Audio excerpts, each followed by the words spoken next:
Meet the computer you can talk to. With Copilot on Windows, working, creating, and collaborating is as easy as talking. Got writer's block? Share your screen with Copilot Vision to help spark inspiration, and use Copilot Voice to have a conversation and brainstorm ideas. Or maybe you need some tech help. With Copilot Vision, Copilot sees what you see. Let Copilot talk you through step-by-step guidance so you can master new apps, games, and skills faster. Try now at windows.com/Copilot. This episode is brought to you by Nature's Bounty. Nature's Bounty believes your body is brilliant, naturally designed to thrive, inside and out. For those always looking for new ways to support your health from head to heels, Nature's Bounty has a range of over 400 vitamins and supplements born from 50 years of trust and care. Nature's Bounty. It's in your nature. Visit naturesbounty.com to learn more. Say hello to the all-new Alexa Plus and see how Alexa can do so much more for you. Need tickets to see your favorite artist? Craving your comfort restaurant? Just sit back, relax, and talk naturally. Alexa's on it. It learns your style, anticipates what's next, and makes it happen across Echo, Fire TV, and more. Learn more at amazon.com/new Alexa. Today we're gonna conquer your EV phobia in the all-electric Toyota BZ. I can do this. I'm doing it! One drive can change your mind in the all-electric BZ. Toyota, let's go places. Building a portfolio with Fidelity Basket Portfolios is kind of like making a sandwich. It's as simple as picking your stocks and ETFs, sort of like your meats and other toppings, and managing it as one big, juicy investment. Now that's pretty good. Learn more at fidelity.com/baskets. Investing involves risk, including risk of loss. Fidelity Brokerage Services, LLC. Member NYSE SIPC. This podcast contains mature content, explicit language, suggestive situations, and partial to full frontal nudity. Listener discretion is advised. Don't let your kids listen to this. There's so many more diddlers. Yeah. And these diddlers are not on the same side. It's like Somalia, diddling warlords. Yeah. Everyone's got their little territory. Absolutely. It's a cosmic mix of the action of the 90s combined with the exploitation films of the 70s. But with modern touches, it's hyper-violence, but it knows that it is. It's a little bit Tarantino. It's definitely a little bit Michael Mann. It's kind of a cosmic gumbo. It almost moves to the beat of jazz.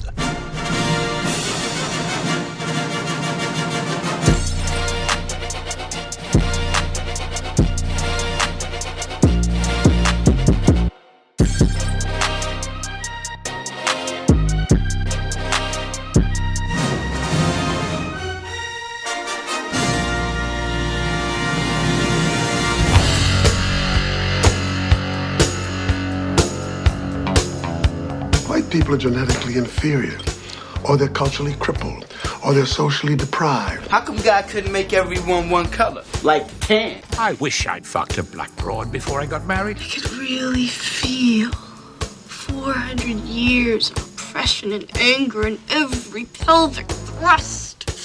I can smell horny across an ocean. Not all women. Good for you, man. Good for you, good for you. Just the hot ones. Hello, Oprah. You're not allowed to go down on me for 1 month.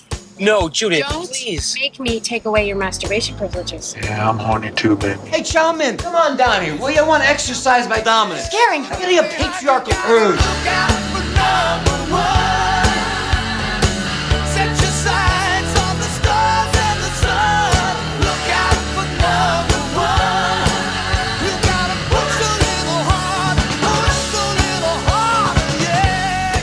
Don't mind me. Just keep doing what you're doing. We're a team. We work together. I don't know if you were paying attention. I wasn't. Please, goddammit! Just one more drink! I'll cut off your tits with a knife, you bitch! 5 whiskeys. That's breakfast on the river. Yo, you have to clip it, Maze. Clip what? A fucking tiger? What are you talking about? It's not that hard. Just chop, boom, out. Wow, Maze has a really hard job. This is going to be the worst episode we've ever done. My people don't give a ding-dong diddly about what flag fly over Hawaii. You bore me, Fury. Where is the microfilm? It's nothing but a bag of meat, and flesh, and tendon. Why didn't they just name him Spaghetti Lasagna? Fuck, this movie is 2 hours long? This is like the John Gruden emails of movies. Do you like ducks? Or a trench coat full of bees flying around? Like, that would scare me. Imagine Bees seeing are that. cool. That's a duck, man. No, I get it. Coolio. You're the devil's baby, Mama. I didn't lie, Annie. I just didn't tell you certain things. Don't play no reindeer games with me. An American ninja? What are you talking about? There is no such thing.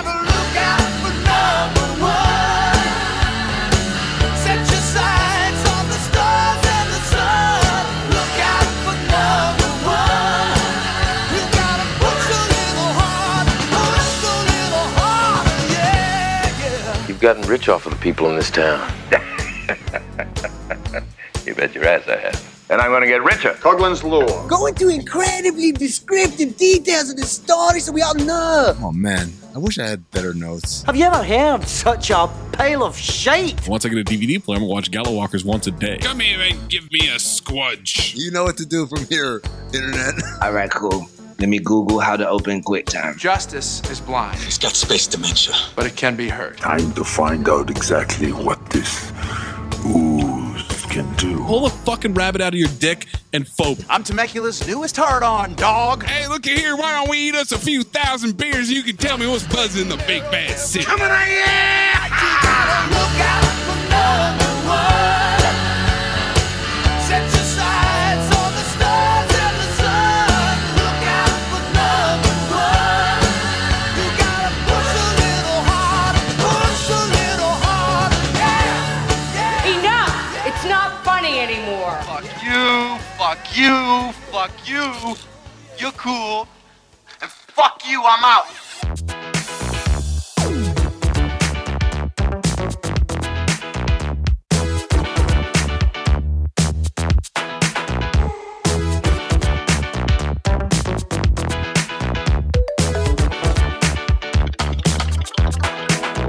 Welcome to Cinephobe, the podcast we break down the movies you're afraid to admit you love. I'm Zach Harper. That's Amin and Mayes. That's Anthony Mayes. Make sure you listen to us on Spotify, or we're going to try to bang your mom in front of you. Bang your mom, or we're going to try to pimp your mom? No, he's pimping his own mom. Yeah, you're going to try to pimp your own mom to us for us to bang. Spotify is where you can vote in the poll, like the poll for Retribution. 71.3% phobe, 28.7% file. What? What are you people watching? They're not even watching these movies. Yeah, man. You guys don't understand cinema. Spotify is also where you can leave a comment, like SCW, who commented, "Movie sucked. It was basically War of the Worlds in a car." Dude, he was driving. He hit his son's girlfriend. Cars blew up.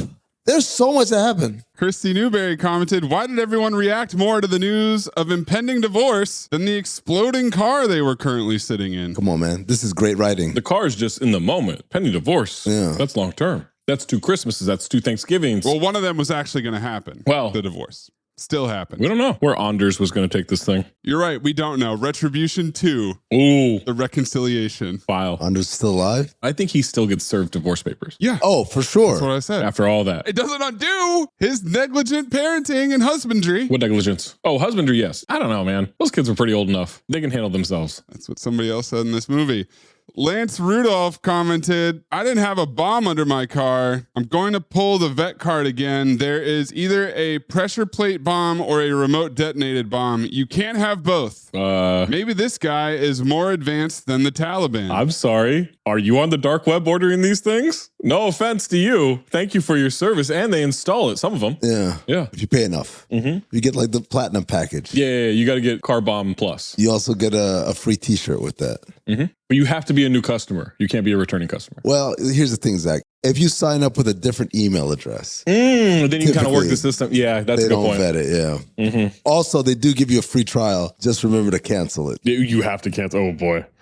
You're in some hot water. Or else on January 6th, you keep getting billed again. Leave us a review, leave a comment. Make sure you're checking out the CT5 episodes on the main feed. Leave us your CT5 suggestions and lists on social media or in the Discord by subscribing to patreon.com/countthedings. Ad-free episodes, extended cold opens. You're going to want this one. Rewatchington live events, past, present, and future. Watchington live events.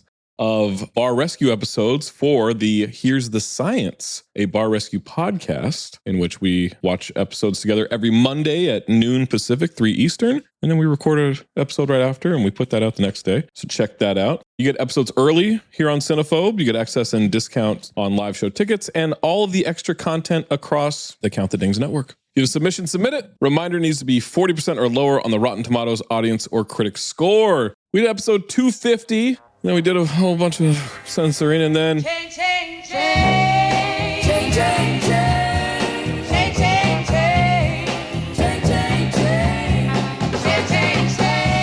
three episodes ago, Mayes used racing across the city to throw a bunch of 40-year-olds into high school, challenged the diddling king of the Yakuza as Han coolly and calmly ate snacks, hosted models, and allowed Bow Wow to fence items not even LeBron could get so he could keep buying tires we burned through as we became the drift king with sciatic issues in Tokyo Drift. Wow. No mention of Guy Gene, huh? No. I thought for sure Guy Gene becomes the drift king. Why? Is that because I'm Guy Gene? What a great episode, man. Guy Jeep. That episode was tremendous. That was one of our best. Episode of the year. You guys still haven't sent me the clip of them redoing the end. Oh, shit. I'll do that later today. What you guys sent me was the reunion where Yeah. Ma comes out and Jeep looks old as fuck. Man, Jeep looks photoshopped in that. Holy shit. Not enough Photoshop. There are several filters, and he's still got Not enough filters. wrinkles for days. He looks old as fuck, man. Because what's the timeline on that? 8 years later? Bow Wow looks like shit too. Of course. He's fat as fuck. He got fat. Yeah. He looks like Derek Queen. No, don't transfer. Don't transfer from Zion to Derek Queen. Amin's moved on. Don't do that. It's a DQ. Maze, I need you to clip Yoda. That boy is our last hope. There is another.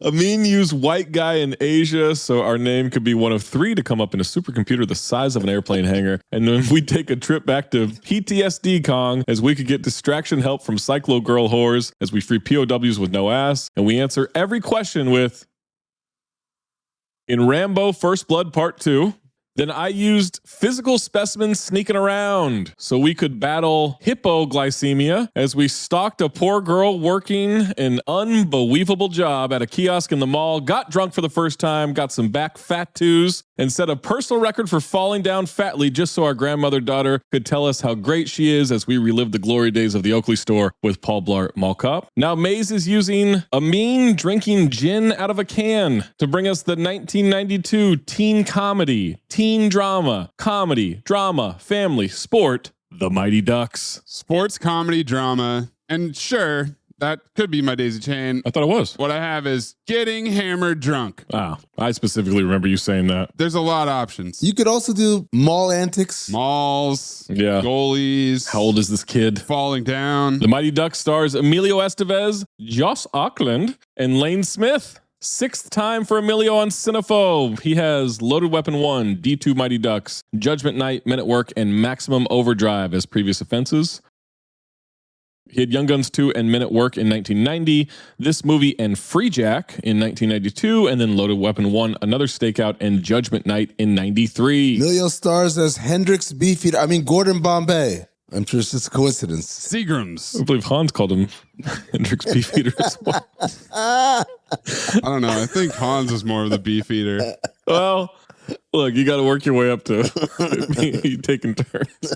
Josh is a repeat offender for Nowhere to Run. I wish I knew how to quit you. And Maze, please clip in him saying Diplomatic community. from Lethal Weapon 2. Just starts as DK, the Diddler King. And then Lane is a repeat offender for The Scout. I wish I knew how to quit you. Maze, please clip him saying Identical. from My Cousin Vinny. That's what I called him, my cousin Vinny, the whole time. Okay. Heidi Kling from D3. I believe that's the mom. Out on a Limb and Turbulence. Oh, Turbulence. I called her the same note too, bitch. We got a stage 5 clinger. Yes, we do. Joseph Sommer, repeat offender for Shaft. I wish I knew how to quit you. Mr. Diddlesworth. Eldon Henson, repeat offender for Jaws the Revenge and D2. I wish I knew how to quit you. Eldon Henson or Eldon Ratliff? Oh, I don't know. No, you're right. Garrett Ratliff Henson is his brother, which I didn't realize. Wow. So Guy Germain and Fulton are brothers. Got it. Fulton is Anthony Mayes. That one's easy. Sean Weiss, repeat offender for D2 and Drillbit Taylor. Fat fuck. Oh, or Goldberg, the goalie. MC Gainey, repeat offender from Beerfest, Soul Plane, The Fan, Club Dread, and Dukes of Hazzard. I wish I knew how to quit you. Bingo driver. Not baby driver, but bingo driver. JD Daniels from The Boy Who Cried Bitch. Yeah, man. He's not the boy who cried bitch, though. Doesn't matter. No, he's not. I checked. Guess what? Lane Smith isn't my cousin Vinny either. But guess who you are, guy? You're the boy who cried bitch now.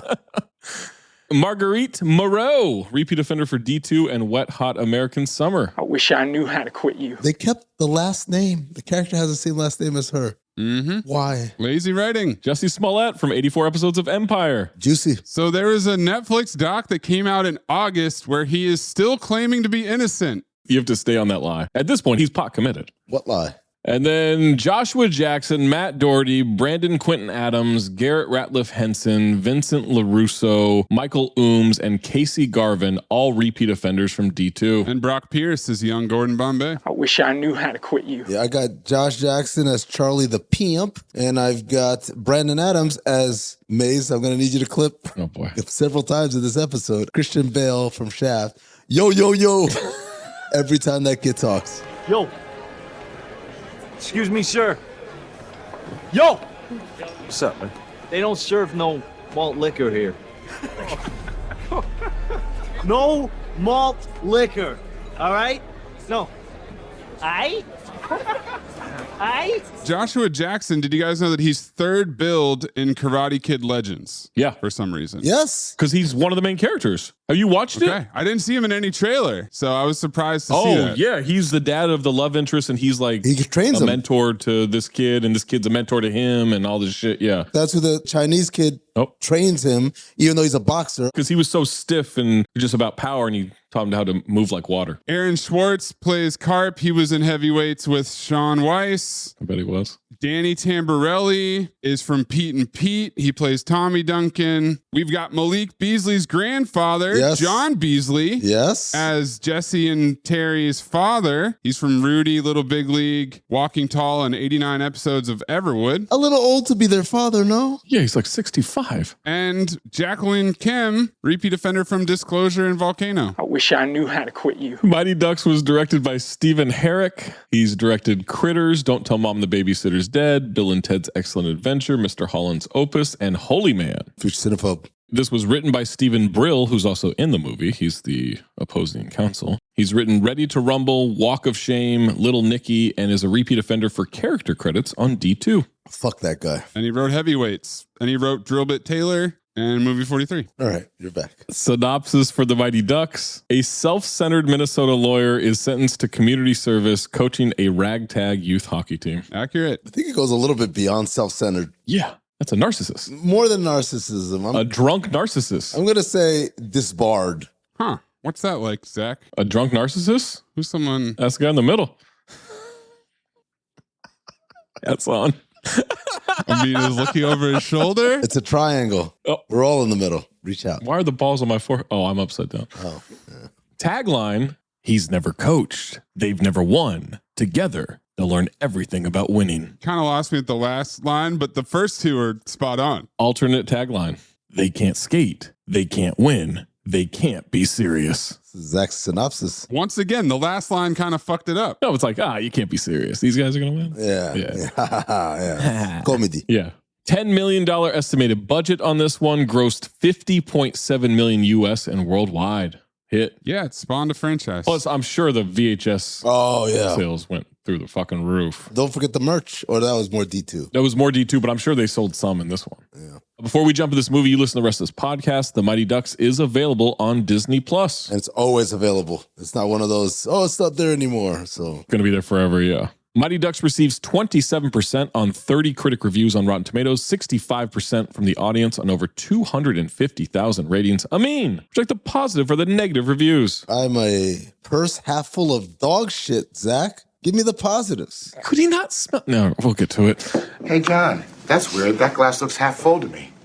Wow. Now that you mention it, it is half full. Ed Travis of Synapse. Travis Barker. Crank That Soldier Boy remix. Clip it, Mace. No, it's not your number one song anymore, so you don't get to say to clip it anymore. You didn't clip it I know. before. You owe me a clip. Yeah, he never clipped. Now you really don't get it. Yeah, you owe me a clip. All right, move it back. Number one. Nope. He never clips. Nope. Yeah, Number one. Nope. Yeah, that'll fix it, Zach. Nope. Update by C25 Songs. Update it. Hey, Gotham City while you're at it. Quack Attack is back, Jack! If I put Gotham City as an OLI, will you clip it? Not Gotham City, but Travis Barker. Who are you trying to appeal to here? I was like, I don't know. I'm trying to get you to do your job. Zach, are you gaslighting me? Am I gaslighting you? My job is my life, Zach. I'm pretty enticed. Jesus Christ. And no, I'm not gaslighting you. That's not what that means. I was pretty enticed. It's practically the stuff of resistance these days for a film's hero to learn wisdom from children about the purity and beauty of honor and play and radical acceptance despite winning or losing. Very uncomfortable. Very uncomfortable review. It's like a G-dog on a fly tip. Flossing with the pussy. No. Cutting in the crib. Steve Warren of Southern Voice. War and Peace. You can learn a little about hockey and a lot about life from the Mighty Ducks. The formula is tired, but the movie's fresh and entertaining. No. You can learn a lot about life, Maze. Like, don't trust strangers. Don't trust adults, for sure. Rachel Wagner of Rachel's Reviews. All right, Rachel got a Wagner. There are some parts that feel very 90s family entertainment, but I don't really mind that because it's executed so well. Why? Because it was 90s family entertainment? Yeah, she wrote this in 2019. Christ. Congratulations. Shut up. Yeah, of course it feels 90s. Dwayne Burge of The Hollywood Reporters. Burj Khalifa. It's the highest building in the world. While nicely layered with tough, conflicting personal questions, Ducks ultimately flaps off into easy outcomes and pat contrivances. Still, it's an overall charmer, and director Stephen Herrick keeps it flying with a nifty mix of slapstick and action. It's not the only thing that flapped off. He's not lying about some unresolved personal questions there. Couple user reviews. User MB, 5 out of 5. Malik Beasley? Yep. My grandpa was great in this. One of my favorite movies. It is honestly great. Out of the movie series, the first one is the best. The movie displays challenges and decent character development. I must have seen this movie 100 times, and it still keeps me laughing and entertained. There is a bit of language and jokes, so if you don't want young kids exposed to that, wait until at least 11. A definite must to show your kids and family. You're worried about a little bit of language and jokes, not the fucking premise? Also, Maze shook his head no vigorously when you said Best in the series. Absolutely not. absolutely not. D2 blows this movie out of the water. There's a lot of blowing for sure. User, it's Abe S. 3.5 out of 5 stars. Abe Simpson. Oh, bitch. Honestly, this movie is not that bad and also fun to watch for some reason. For some reason. And then user Steven C. 5 out of 5. Stephen Colbert. They're going to say Stephen Caldwin. No. LOL. 1 hour and 41 minutes of family comedy, 12 exclamation points. All ages admitted due to the popularity of the movie, 14 exclamation points. The worldwide gross is $50,755,845. 80 exclamation points. You didn't count. I counted. I swear to God I did. Ow. 80. What'd you do? Never doubt Zach's commitment. What do you mean, how did I count? Did you zoom it in? Like, how'd you parse? I put the cursor next to the first one, and I just counted how many times I went over until we were at the end. 5, 6, 7. Wow. There's got to be a better way. Probably. But I need to make sure I check my work. Okay, Voltron. Back on the spectrum. Negative reviews. Stop being a pessimist. This tank is not half full. It's half empty. TV Guide. Harmless enough, but its schematic retread of a screenplay and its lethargic acting detracts from the unassuming passable entertainment it might have been. Cowards. Derek Adams of Time Out. Derek Queen? Very lame ice hockey flick. Oh, straight to the point. Derek Queen would probably be called on a lot of timeouts. Catch his breath. Janet Maslin. Maybe catch some beignets. Of New York Times. The film is remarkably oblivious to the fact that if the team weren't hell-bent on a championship, young moviegoers would be significantly less interested in its adventures. What? I don't know. What? I don't understand that one, Janet. It's a sports movie, Janet. Janet is an appreciator of the arts, guys. Alex Sandell of Juicy Cerebellum. Juicy? I chose to work as a cashier at a gas station over being an extra in this. I chose wisely. You're a cashier. Scott Weinberg of eFilmCritic.com. In it? You didn't add it to the soundboard, did you? No. Why not?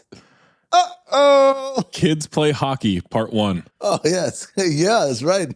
Sounds like he had a marathon on his hands. Kind of like my Paul Blart marathon the other day. Oh, my God. We got to get into that. Marjorie Bumgarden of Austin Chronicle. Bumgarden. I can understand why these unknown child actors were involved with this movie, but as for the grown-ups, all I can figure is that they were each fulfilling some kind of community service obligation. Just like in the movie. Then Rita Kempley of Washington Post. Stephen Brill, who has a small role in the film, constructed the screenplay much as one would put together some of those particle board bookcases from IKEA. And then finally, Roger Ebert of Chicago Sun-Times. It must be said that this movie is sweet and innocent and that at a certain level it might appeal to younger kids. I doubt if its ambitions reach much beyond that. That's generous, I guess, but also accurate. Yeah, but I just want to remind you, give a positive review to Paul Blart. Yeah, that's going to be tough for him to overcome in the future. You know what? So did Tony Medley. Well, Tony, that tracks, but 50 years of just... Does it? Yeah, he's got terrible taste in a lot of things. What about women? SweatyPalms.net. We'll get a Mead's first note, May's first note, and my first note after these messages. Unless you are a Patreon subscriber, patreon.com/countthedings. You get an ad-free episode right meow. Listener, listen up. This is important, okay? I'm going to try to save you some money here. If you're still overpaying for wireless, it's time to say yes to saying no. At Mint Mobile, their favorite word is no. You may think like, oh, that's bad. No contracts. No monthly bills, no overages, no hidden fees, no BS. Here's why I said yes to making the switch and getting premium wireless for $15 a month. You heard that correctly. $15 per month. Ditch overpriced wireless and the jaw-dropping monthly bills. And of course, there are all these hidden fees and stuff, but at Mint Mobile, plans start at $15 per month. All the plans come with high-speed data, unlimited talk and text. You're not doing like weekend and nighttime minutes or anything like that. And it's delivered on the nation's largest 5G network. Use your own phone. Don't have to get a new phone. Use your own phone with any Mint Mobile plan and bring your phone number along with all of your existing contacts. I switched months ago. People have asked, did you actually switch? Yes, I actually switched months ago, and I don't know what to do with all this extra money. I've cheated the system here. I've rigged something. This is an Ocean's 11 situation where I'm stealing wireless from Mint. That's how good a deal it is. Ready to say yes to saying no? Make the switch at mintmobile.com/dings. That's DINGS. That's mintmobile.com/dings. Upfront payment of $45 required, equivalent to $15 per month. Limited time new customer offer for first 3 months only. Speeds may slow above 35 gigabytes on unlimited plan. Taxes and fees extra. See Mint Mobile for details. Hello, listener. Producer Mays here to talk to you about Quince cookware, because during the holidays, the kitchen becomes the heart of it all.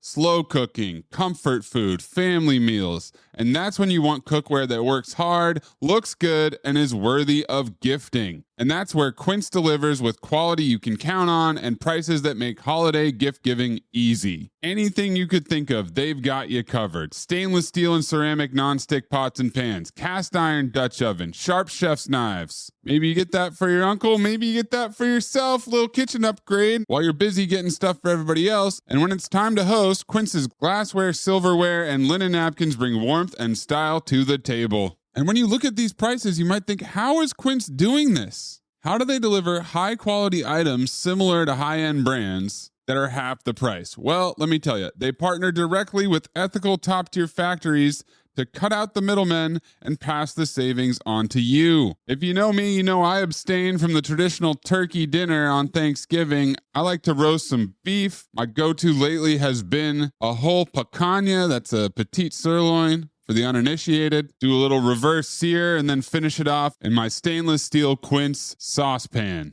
So cook, gather, and give better gifts this season with Quince. Go to quince.com/dings for free shipping on your order and 365-day returns.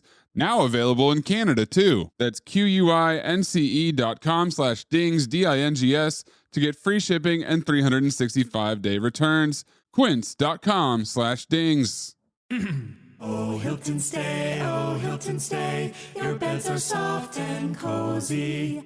No lumpy couch, no stiff futon, no shower line at crack of dawn. Oh, Hilton, stay, oh, Hilton, stay. When you want holiday comfort you can count on, it matters where you stay. Enjoy comfortable rooms and friendly service when you stay with Hilton instead. Save up to 25% this season when you book with Hilton. Hilton for the stay. Terms apply.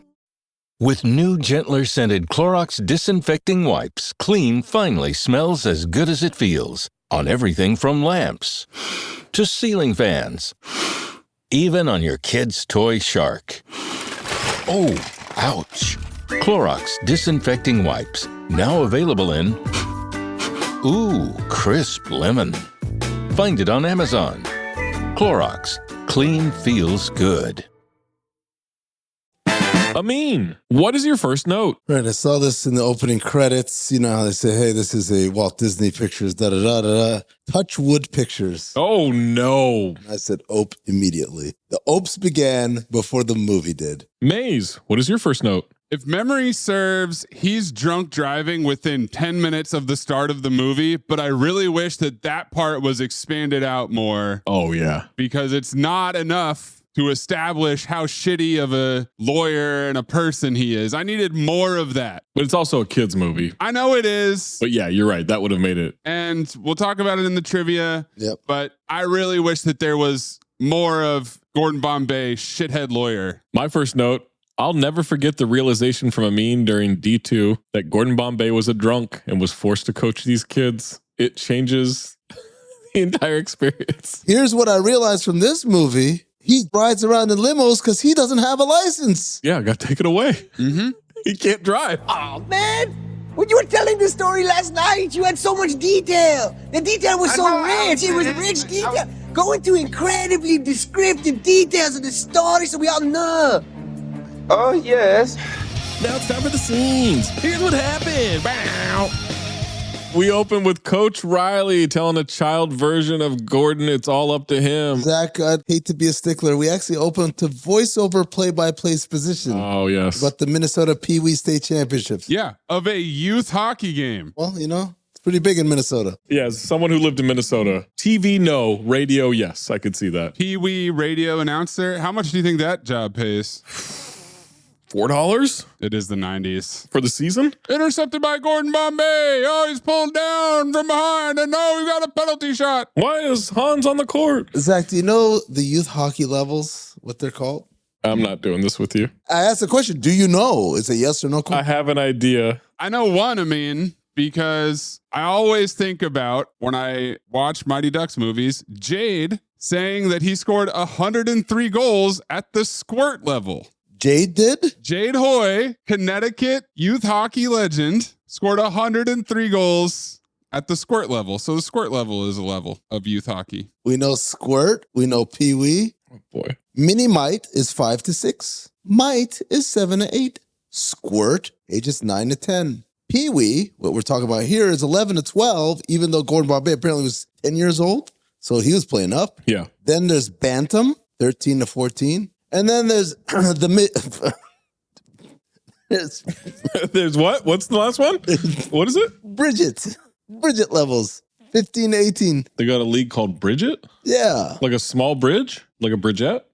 This scene was shot on an iPhone of someone who hasn't wiped the lens from the grease off their face. Smear some lotion all over the lens for that glow, baby, because it's the past. His teammates are all massive. Huge. His teammates are damn near adults. He's tiny. Well, that's good casting, because he's actually as tall as Emilio Estevez. It was the whole fucking team. All right, Gordon. It's up to you. I don't want to see any goats around here after the game. You got it? Huh? The fuck does that mean? Now it's greatest of all time. If you were the GOAT, it was your fault. Oh, scapegoat. Now, you missed this shot.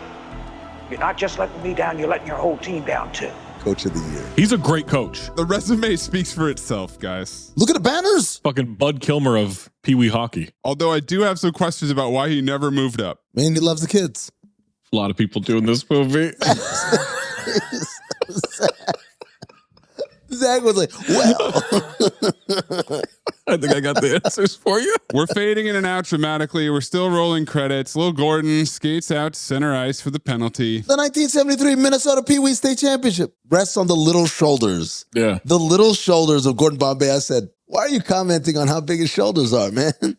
The announcer's a diddler as well. Coach Riley yells, the crowd cheers. 70s hockey goalie looks ridiculous. Let's go, son. Oh! He triple digs, clanks off the post. Jukes the goalie out of his skates. It was a bingo. We saw from the mask. Now they've lost. They were tied and he had a chance to win the game. Okay, you have a chance to win in fucking overtime. But this has been disputed. Everybody thought that they were down, I guess, and that he needed to make this to tie. No, they say it later in the movie. They say it multiple times. Yeah. So then after this, win in overtime. He's emotionally crushed. The way he collapsed on the ice like a bingo. Look at this photograph. It's so funny. He goes to overtime and they lose. Seems like a team loss to me. Yeah. But it makes the coach speech even funnier. Yeah. Because you're tied. Yeah, because coach is so disappointed. But you know what it showed? He doesn't have it. There's a lot of evidence to show that he did have it. I don't know. He quit at 10. He nearly doubled Jade's scoring record.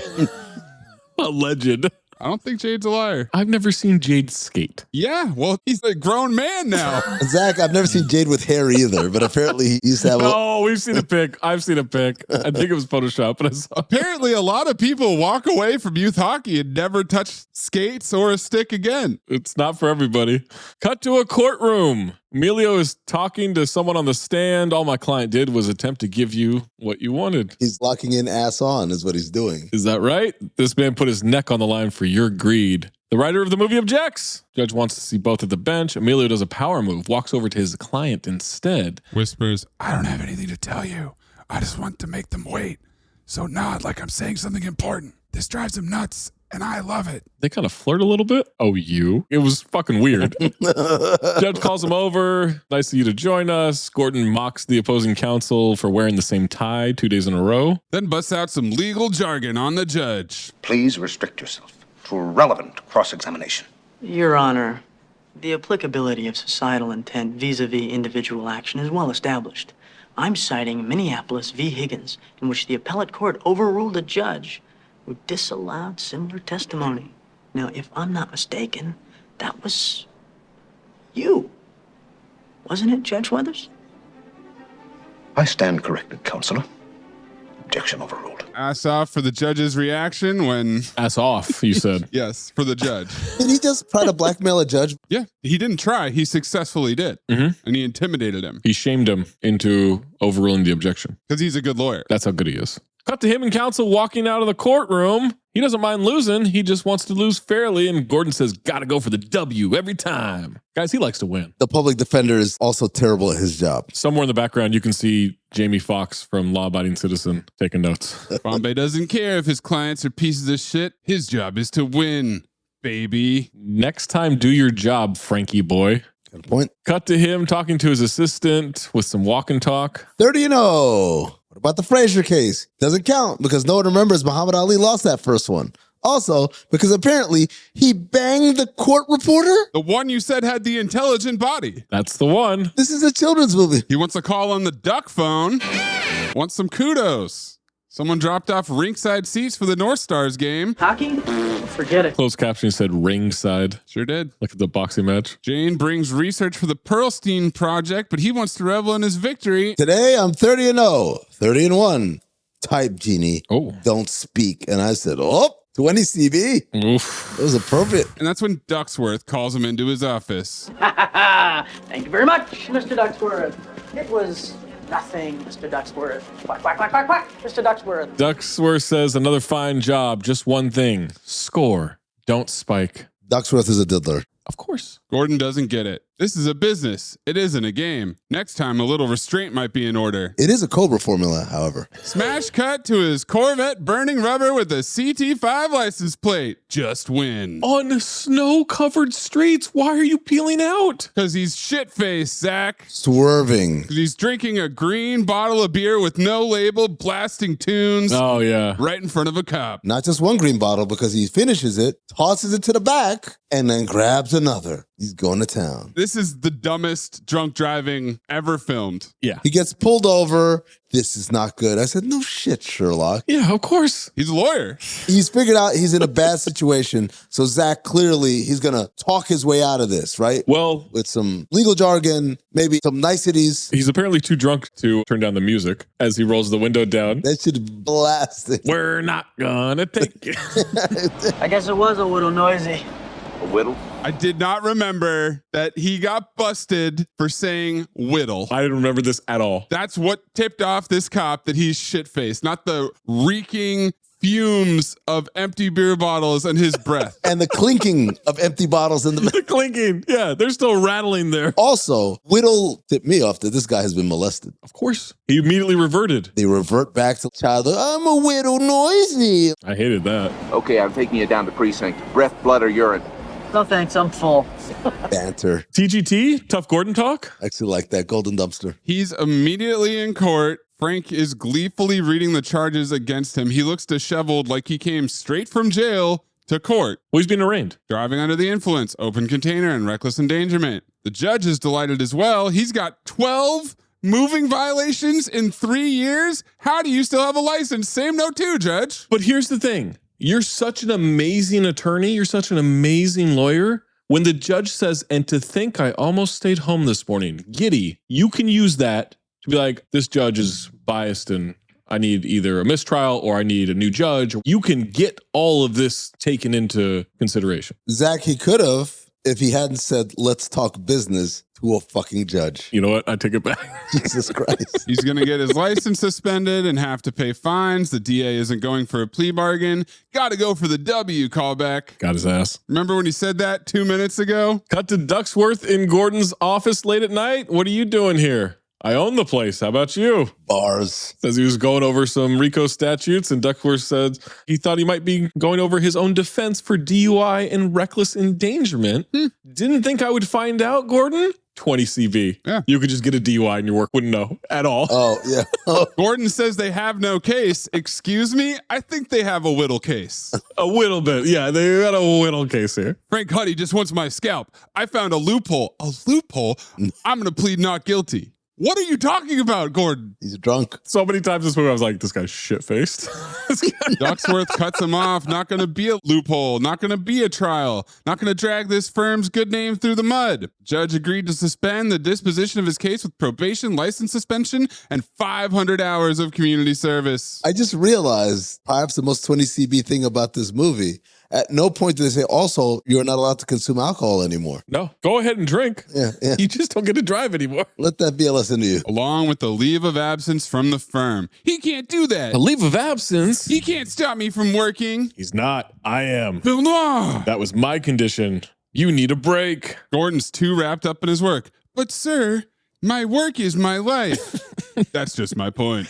Community service will teach him fair play. Community service?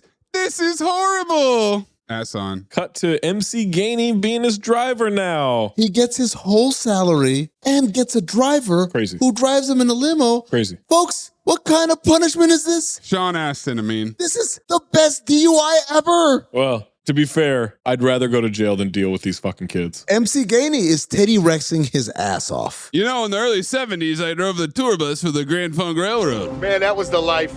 Chicks, parties, amps cranked up to about 8 jillion decibels. Doctor said all that loud music damaged my hearing, but I got no regrets, except for the 80s. How can you do this to me? Gordon is completely self-obsessed, whining about community service. We get a barn door wipe. It's time to meet the ducks. Carp dumpster diving. He finds a purse. Why are these children dumpster diving? That's mine. Averman, Peter, and Charlie are there too. They feed a stray dog a can of chili. Then follow it till it shits. That's Mr. Puffin, right? Averman is Teddy Rexing his fucking ass off the entire movie. Oh my God, I hate this kid. Me too. They fed this dog so it would take a dump so they could do this prank. They don't even have a camera to document this. Poor kids. 20 CV. This was for the love of the game back then. I mean, you didn't need to get famous with your pranks. This is a long con. This is an influencer shit. Yeah. He's turning in a circle. He squats. He scores. full load. Well, they poke $1 out of it. They run and hide behind a truck. A red Camaro stops. The guy picks up the purse, drives off. It's driving. The guy sees the purse and the $1 bill, pumps the brake. Yeah, man, 20 CB. God, I hope he's just into scat and these kids have to find out what that is in a second. He throws the $1 out the window. Screeches to a halt, screams and tosses the purse. The kids laugh. He looks back and sees them.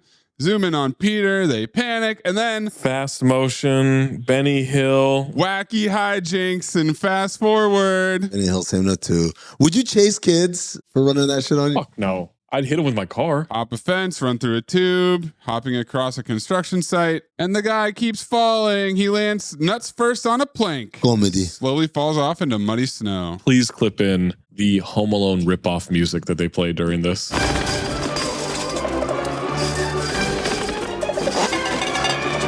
It's Vanilla Ice's version of Home Alone. That's what it is. Back to Gainey driving Gordon. He keeps saying over and over, I can't believe they're doing this to me. Yeah. I can't believe this is happening to me. He's a piece of shit. How could he do this to me? I hate kids. They're barely human. Almost as much as I hate acting well. Just look for a sign that says personal hell. See a bunch of bingos playing on the ice. Mismatched gear on open ice. This is their practice. Goldberg's terrible. Goldberg is awful, and he's Teddy Rexing. Oh, of course he is. Teddy Rex, horseman. He's mad that the puck almost hit him. Sounds stupid to say that the puck is supposed to hit him. The limo pulls up. He can't believe that's a hockey team. Says to drive on the ice. Gainey gives him a crazy look. It'll be all right. It'll be all right according to whomst. Gordon gets out, and he is half an inch taller than these kids, and that's only because of the lifts. Only because he's same note too. Jesse is the leader with his Rasta hat and kente cloth jacket. Oh my God. Yo, dude. You obviously in the wrong hood. This is my dominion. It's a drug-free zone, you understand? Yeah, man. We ain't buying nothing. Now, I'm feeling generous today. Come on. So I'm gonna let you get your side vanilla booty out of here before we be using your eyeballs as hockey pucks. Thanks, bro. Oh. But I'm not going home till I take care of business. They think he's a drug dealer because of the limo. Close up on his gloved hand, reaching into his jacket. Kids think it's a gun. Introduces himself as the new head coach of the District 5 hockey team. They all laugh at him. He starts reading the roster. Here's the long and short of it. I hate hockey and I don't like kids. What's this, supposed to be a pep talk? Jokes about it being a real bonding experience. Maybe one day one of them can write a book about it in jail. He was looking right at Jesse. The irony, of course, is at least two of them would end up in jail for real. Huh? Goldberg and Jesse Smollett. That's wild. He got arrested. No, I'm talking about in real fucking life. Yeah, I know, but I'm saying his character literally just avoided jail. You just got out of jail, asshole. Are these kids also supposed to be delinquents? No, they're poor. They don't even come across as poor. They don't come across as poor? See Charlie Conway's mom's crib? Charlie Conway's mom is rolling in it, man. Charlie Conway's mom lives in a massive loft apartment. She definitely doesn't pay her own rent. Goldberg's family are Goldberg's family or what? Uh-oh. Now you wish you had it on the soundboard, didn't you? No, I don't. They own a deli. They're small business owners. I mean, they can't even wear uniforms. They've got newspaper for pads. They're running around following stray dogs for dog shit in their introduction. You don't think they're poor? Yeah, if they weren't poor, they'd have a dog who could shit for them. They wouldn't have to go to They would be looking for Mr. Puffin from fucking It's Always Sunny. Goldberg overshares, says he's only the goalie for a little while before he's moving back to Philly. Thank you for sharing that. No problem. Coach wants to see what they can do. Averman warns him that they really suck. I'll decide who sucks around here. Oh my God. Same ope tube. The William Tell overture as we get some abysmal hockey. They're 0-9. Last one was close. Only lost by 5. Almost scored a goal too. Last coach yelled a lot and hurt his arm. His arm? Realizes it was a heart attack. Great. We've got Averman, Teddy Rexing, Pete Meister, Mr. Rabble-Rouser, Jesse Rooney, the Enforcer, Connie Meister, the Velvet Hammer. It's a Rob Schneider thing from Saturday Night Live reference. You sound thrilled about it. Well, you guys remember Rob Schneider? He's that fat, talentless, short little piece of shit that only gets money because Adam Sandler hands it to him. Do you think he hands it to him? Wait, sorry. Fat, short, talentless piece of shit that only gets money because Adam Sandler hands it to him? You mean Kevin James? He's a little taller than Rob Schneider. Oh. And a lot fatter. Adam Sandler hands money to Kevin James. Adam Sandler puts money in a shit-filled purse and waits for Rob Schneider to scurry out. And he does. It turns out he's only interested in the scat. The scat. The shit in the purse is just DVDs of Rob Schneider movies. Bombay will be in his office, aka the limo. And if you need anything, fax me. 20 CB. Bombay's drinking coffee, tries to check his messages, but gets denied. Ducksworth is shutting him out. He does a spit take when he hears that Jane is handling his cases. Big time spit take. Jane? Are you kidding me? She's out of law school 1 year. She's not qualified. She's a woman. A lot of misogyny. These kids start January 6th in this limo, rocking it back and forth, making faces. Look at this photograph. He yells something that I need to know who it was directed at. Where is Ed the Champ? Who did he yell? Get off the roof, you little monkey, to? That's what I need to know. I don't know. Who's on the roof? I don't know. I didn't see, but there's some fucking opes in this movie. This one I thought is MVP on this team, but then they'd be winning. Who am I kidding? That's a different movie. MC Gainey, you could have drove off at any time. Nah, can't run over children. He offers to kill one to set an example. They want to ride. Gordon says, take them for a spin. Goldberg farts. He denies it. Everyone's Teddy Rexing until they all go silent and shout, Goldberg! Future callback to D2. Charlie's mom is there and she's pissed. She orders everybody out of the car. She grabs Gordon's shoulder by the lapel. Is pissed that he put the car on the ice. Endangering the kids. Who the hell do you think you are? Same note too, bitch mom. I grew up on the ice. I know when it's safe to drive on it. I said this guy's coffee was full of Jameson. How do you know? I just know, all right? He's drunk as fuck. Well, listen, Mr. Zen Master. Reference? Is that too early for Phil Jackson? I think it's too early. It's 92, man. Nobody was calling him the Zen Master then. That was the second run, I think. Really? You may be in tune with the ice universe, but when it comes to my kid, I just know doesn't cut it. MC Gainey has a kid upside down, shaking him, saying, where's my candy? Yeah, well, Peter stole the candy. Oh. Also, Peter is young Nick Kroll. Absolutely. Cut to the game the next day against the Hawks, who have the same color scheme as Iceland. Wow, that's crazy. Oh, shit. What are they chanting? Hogs. Hogs. Hogs. Hawks. Hawks. Hawks. Oh, sorry. No, Hans isn't there yet. Gordon Bombay wore a suit to this shit? That's all he's got. He's an attorney. He doesn't know about athleisure yet. It's 1991. It's 11-year-old hockey. Just be happy he showed up on time. Synth music creeps back in as Gordon looks at all the banners in the rink and then one bright yellow second place banner. Second place one. Championships every single year on either side of that 1 year. I think it's in D2 that we established they won for like 28 consecutive years, except for the 1 year that Gordon lost. This is where Amin argues for, yes, of course, you hang up your division championship banners. I'm just saying, that's not a huge mark of shame, man. You guys were a machine. No, it's a different color. It's so yellow. It's really amazing. And it's the second place, bitch. Second place, you piece of shit. Second place because of Gordon Bombay. The quitter. He shakes his head and mutters to himself, the Hawks. My first game, and it had to be the Hawks. Who you talking to, Gordon? In comes my cousin Vinny, Jim Trotter III. Hey, come to see your old coach, huh? The narcissism on this dude. This guy's incredible.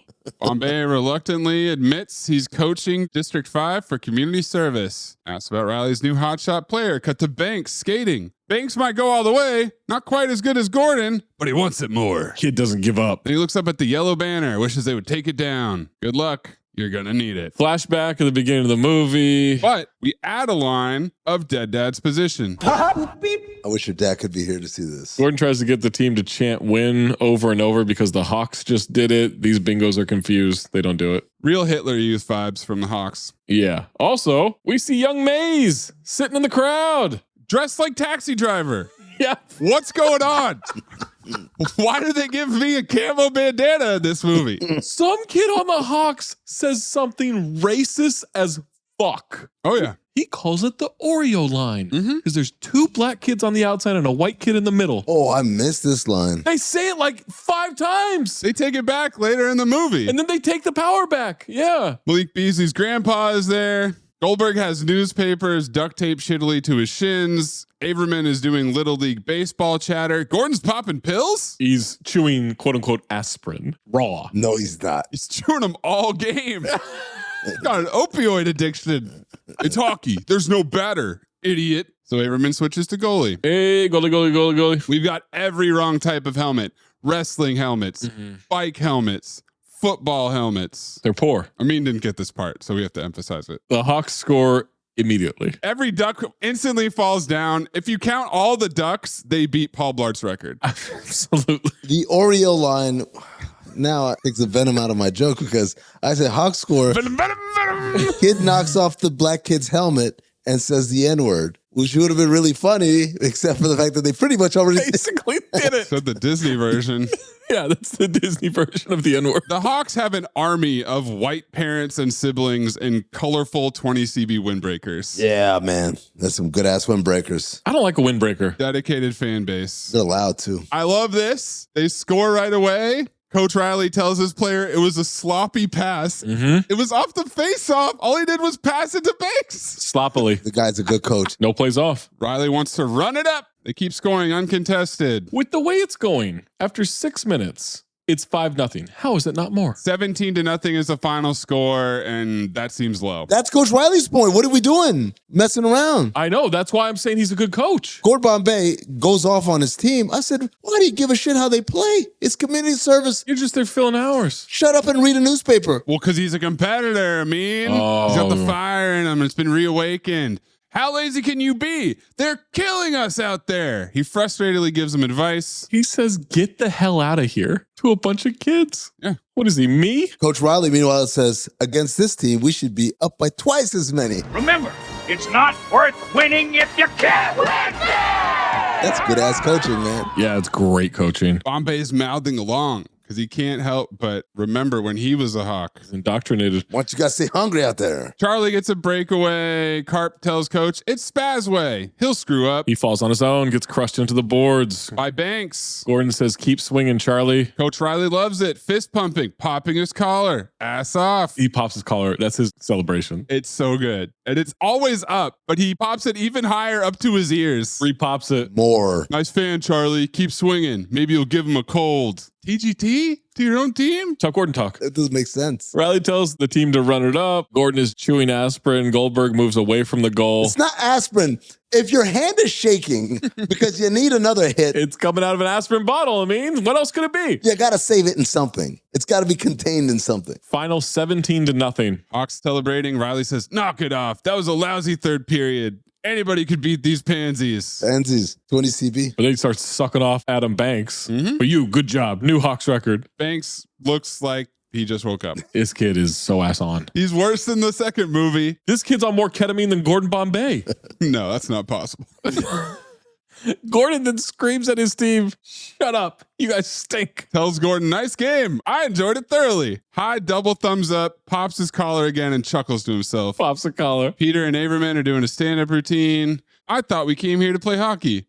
Knew we forgot something. You think that's funny? You think losing is funny? Well, not at first, but once you get the hang of it. Banter. They say you didn't even try to coach us. He says they don't listen to anything he said. Sloppiest plane he's ever seen. Why the hell won't you just listen to me? Why won't your dad? Why the hell should we? Same note too, bro. Why should your dad? I don't care. You want to lose? Fine. You're the ones who look like idiots out there. It's drunk fuck. They're 10. He shouldn't get credit for this community service. No. Who's approving this? Not at all. Who's signing off on this sheet? I'll give you a hint. He's plowing her later. Oh. He basically has rage issues and shouts at them. He sees Hans mean mug him, recognizes it's Hans. Hans? Walks after him, but he can't find him in the parking lot. Look at this photograph. That's the face of PTSD. Well, how about some 20 CB? Because these kids stole a box of Sports Illustrated swimsuit editions. They're cheering loudly, and Carp is a crack dealer. First look for free, then charging $1 for every 5 minutes. He's got purses full of shit to stuff. What are these jokes for? Good question. The parents. I guess, yeah. The writer. That's like this boring ass movie. Oh shit. Oh shit, it's like a drug deal. Averman, forget it, Carp. I can see this every day on MTV. 20 CB. 3 Hawks players circling them, mocking them. Do your mommy know you have that? Louis Pinnock for that kid. And then the other kid says, nah, she's busy with the mailman. And I said, damn. Got his ass. But also, who the fuck is this movie for? What are the jokes for? Apparently you. It's mine. I found it. You wouldn't even know what to do with it, wuss breath. What? You don't even know how to jack off. Not like us, the Hawks, the Hitler Youth. We all jack it. Hogs. Win, win, win. Jack, jack, jack. There's 3 of the Hitler Youth. There's 7 of these kids. Yeah, but they're pussies. Beat their ass. No.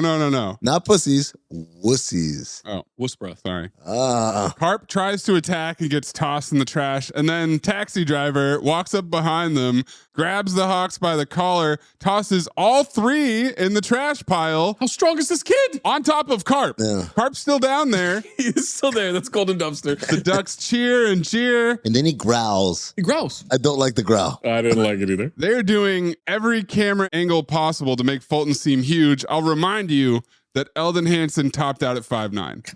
They started his boots and they do the Dutch angle, so he looks like a giant. He does the growl. They're trying to make this guy Andre the Giant. Sure, but he's 8 inches taller than Emilio Estevez.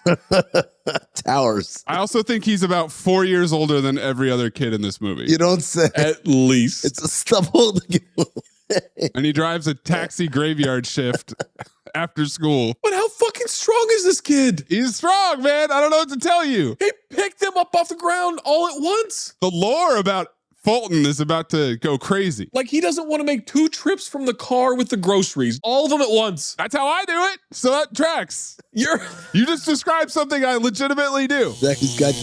No. Ducks are practicing in a real rink. Bombay teaching them how to cheat, flop, and dive while wearing his overcoat down to his shins. It's a duster. He has one of them. What are you looking at, cream cheese boy? And I said, that has to be a crime to say that to a child.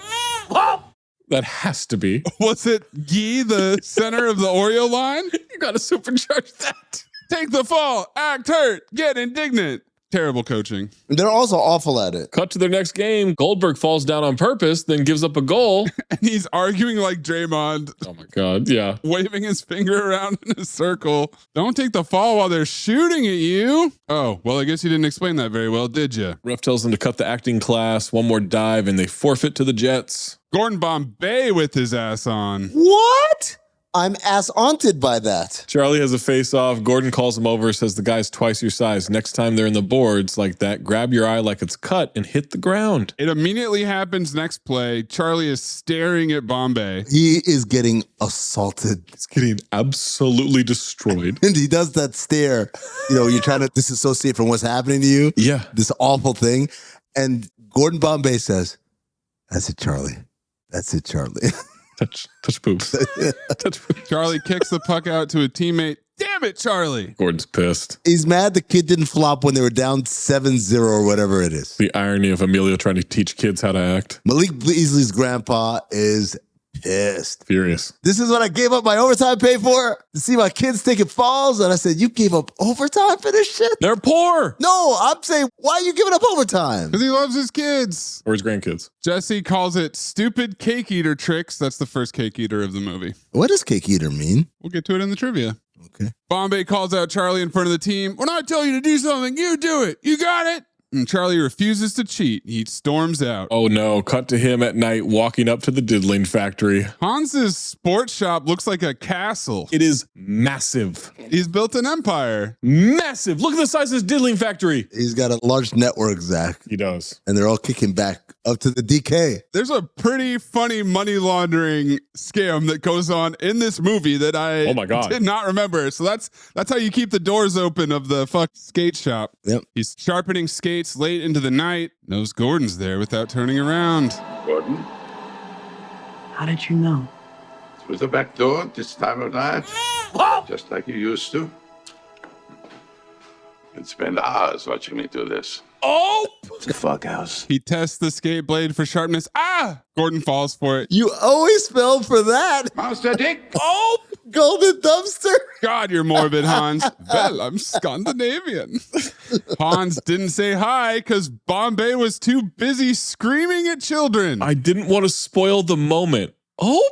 His store is the same. This is either plot liftoff or diddling liftoff. I don't know which one. This is the part where I remembered. Oh, this fucker isn't in D2. No, it's his brother. It's a family affair. The family empire. Tactical redundancy about Bombay being a lawyer. Oh, that's too bad. We're looking at newspaper clippings on the wall. The newspaper from him missing the penalty shot is framed. Hawks championship string ends. Is the headline. It is important to remember the past. I don't think you agree with that, Hans.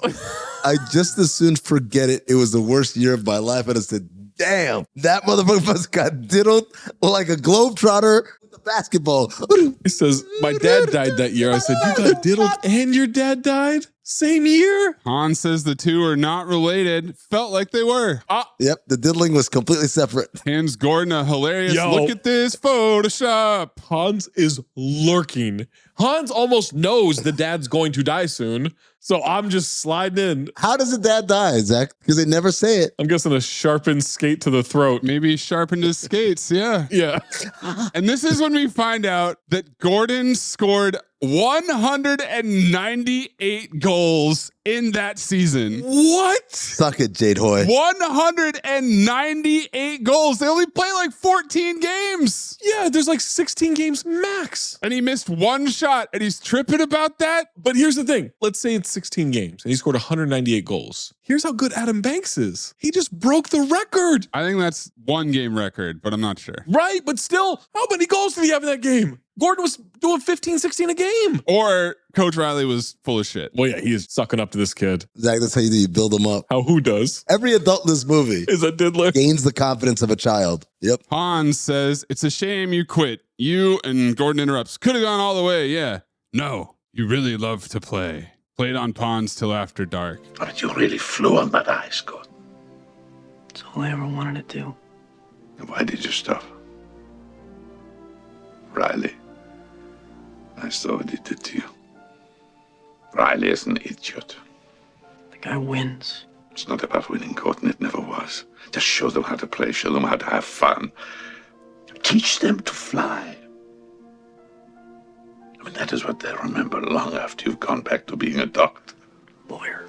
Gives Gordon a brand new pair of skates. Knew that's why he came. 9.5 is your size.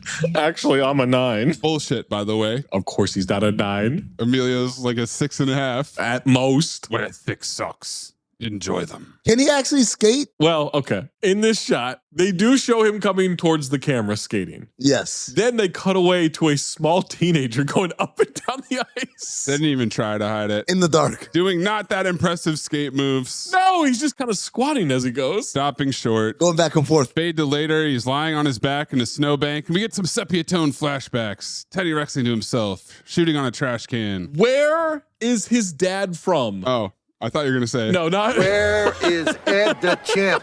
Where is his dad from? That's not a Minnesota accent. Nah. At all. Well, no one in this movie has a Minnesota accent. That's true. He's Teddy Rexing his own play-by-play, but much like the kid who said, boom goes the dynamite, he has no idea what he's talking about. So he just says, what a play! What a guy! Passes it to the man, shoots it, and boom goes the dynamite. This episode is brought to you by Amazon Prime. Black Friday game day on Prime is an epic day of live sports. It all starts at 9 a.m. Eastern with the Capital One Skins game. Then, Black Friday football returns when the Bears take on the Eagles at 3 p.m. And it culminates with the final night of Emirates NBA Cup Group play with Bucks Knicks at 7 p.m. and Mavs Lakers at 10 p.m. Black Friday game day, only on Prime. In Walmart's Hooluville, everyone ready their cart. Amazing Black Friday deals are about to start. Online and in the app, such great deals to explore. Everything you love from tech, toys, and more. The days to save and the ones to remember. It's only the 25th to the 30th of November. Set your alarms. Don't miss out. These deals are epic, without a doubt. The Who's are all ready, but are you? Walmart Black Friday deals await. Who knew? Kraft Mac and Cheese is the best thing ever. It's even better than pop music. You look just as natural enjoying us at age 13 as you do 55. Kraft Mac and Cheese. Best thing ever. No one should have to choose between their own safety and their pets. But nearly half of domestic abuse survivors delay leaving because they can't bring their pets with them. Purina is helping to create more pet-friendly domestic violence shelters through the Purple Leash Project, so survivors and their pets can escape and heal together. Visit Purina.com/purple to learn more. Let's recap here and set up the next scene, okay? Gordon Bombay has talked to Hans the Diddler King. Yeah. Triggered some PTSD flashbacks of his dead dad. So what's his next move? He goes to the home of a child he's coached for a week. Knock on that door, baby. This is Diddler-Turian candidate stuff right here. Whoa. That is a mouthful. Oh. Diddler Churian. That's not your best work, Zach. Zach, how about the Manchurian Candidate? Nope. You guys are ice cold right now.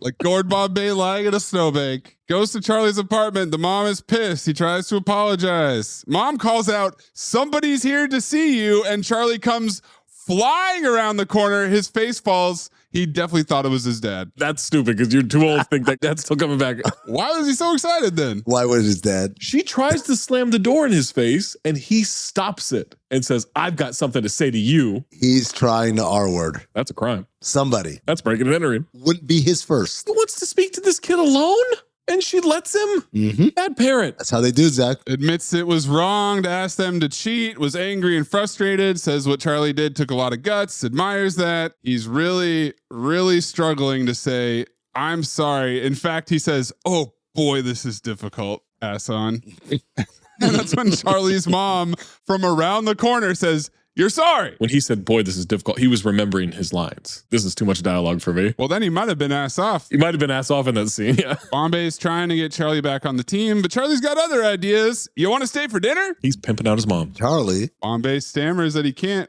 "Well, what are you having? Roast beef?" She's with it. Of course. Well, yeah. And that's how I discovered, that's how they pay for this apartment. She hasn't cut a rent check in years. We get more exposition later. Don't worry. We'll get to it. Gordon's back at Mr. Ducksworth's office, letting him know two things. One, he learned about teamwork, fair play, and all that junk. Or some shit I don't know.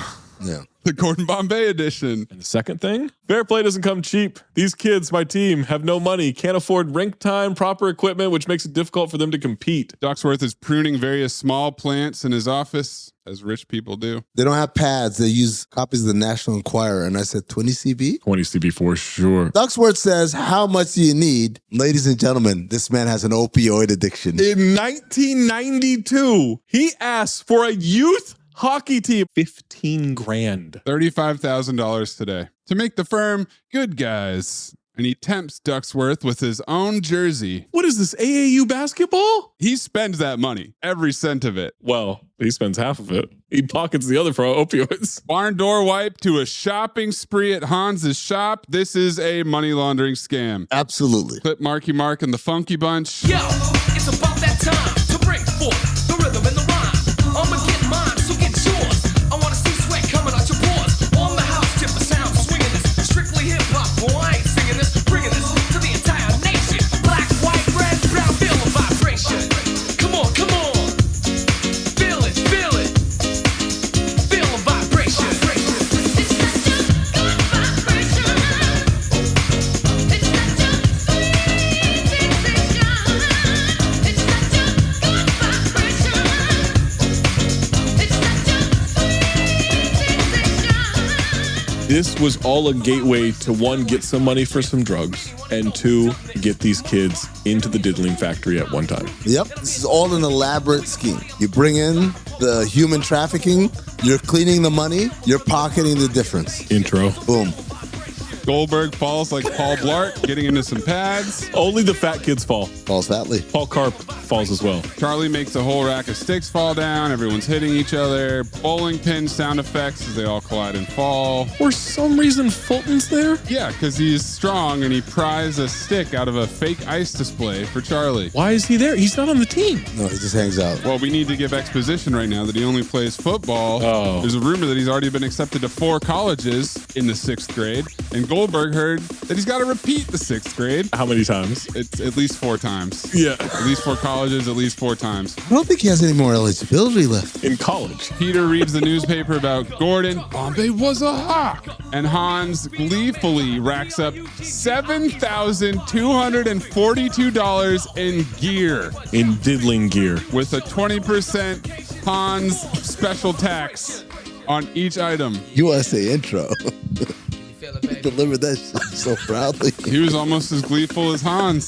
So he's only spent half of this shit. He is pocketing the rest. Pocketing the rest, and then also there's an incredible amount of merch that pops up. Well, yeah, that's part of the money laundering. Where'd they get that from? That's another plank of the operation. Yeah. At the skating rink, they see the figure skating Duncans, and Bombay is in recruiter mode. Gonna negotiate with them. Cut to Tammy and Tommy in uniforms. She's an angry chick. We're nearly halfway through the movie, and we get our first actual practice. They're practicing through cones. Then he's got cartons and cartons full of eggs. That's half his budget right there. In 2025, 20 CB. Can't be practicing with eggs. You need something else. 20 CB, they were handing out eggs at the airport. 29 cents. You got 4 crates of eggs. Soft hands. You don't shoot the puck to your teammate. You sail it to him. Trying to teach him to pass and receive better, but really all he's doing is getting egg yolk all over this rink, and someone is pissed. This is the time to remind people of Here's the Science of Bar Rescue Podcast. You're going to kill someone. There's salmonella everywhere. Everywhere. Cross-contamination. Yes. Getting it in their eyes and in their face. Let's go ahead and clip Averman El Hassan here. What? Doing his Mr. Miyagi impression. Look, I've never done anything Not true. offensive. What? Intro. Never. Concentration, not strength. Like the Karate Kid, right?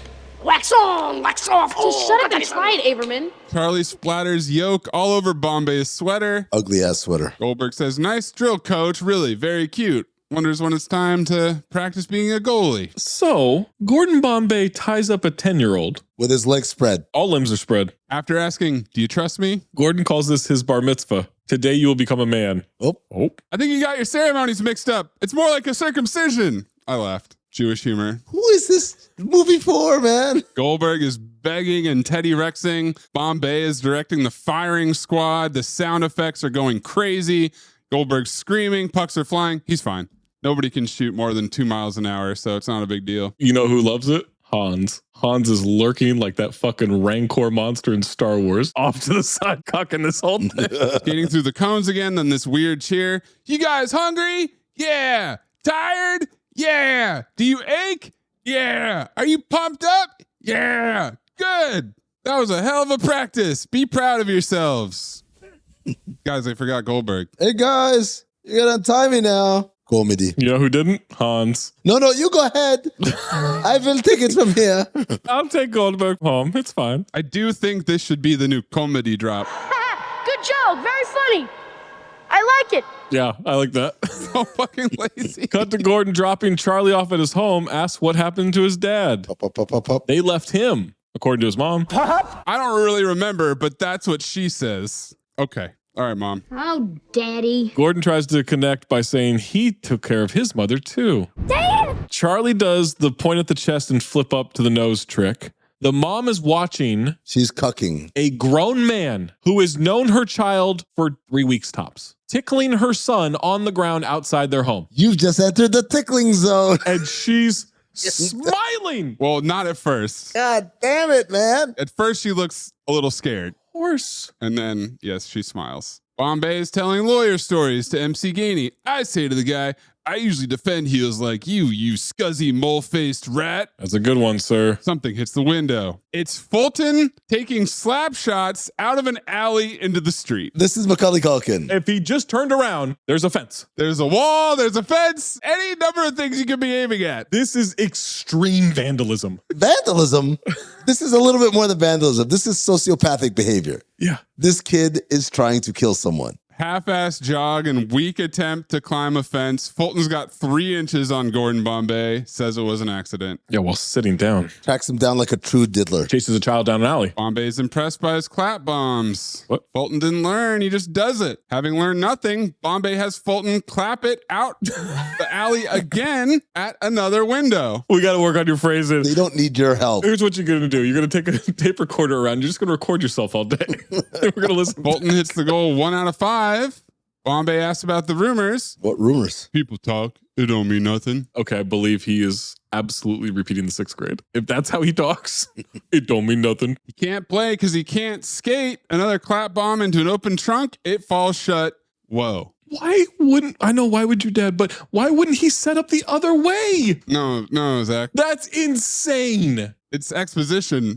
Kind of. I don't to have it hit the window. You know what? exposition kind of is a horseman. Cut to the Ducks rollerblading through the city center mall. 20 CB. This is how Fulton's going to learn to skate. And he immediately goes downstairs and shoves a lady into a fountain like in Dunstan Checks In. He can't skate, but he can make it down the stairs without falling? Buddy, you can skate. That's super impressive. He should have broken his neck. Abrupt cut to the locker room with their brand new jerseys. The kids scoff at being Ducks. They make fun of it relentlessly. Ducks. I'll have you know that the duck is one of the most noble, agile, and intelligent creatures in the animal kingdom. Nope, CT5 liar. But they're wimpy. They don't even have teeth. Neither do hockey players. Haha, comedy. We're sponsored by who? Donald and Daisy? Got his ass. That's called corporate synergy, folks. Have you guys ever seen a flock of ducks flying in perfect formation? It's beautiful. Pretty awesome the way they all stick together. Ducks never say die. Ever seen a duck fight? No way. Why? Because the other animals are afraid. They know that if they mess with one duck, they got to deal with the whole flock. And then he disrobes in front of the kids. He does. Go ahead. Ah! Thank God he had that jersey on. I'm proud to be a duck, and I'd be proud to fly with any one of you. So how about it?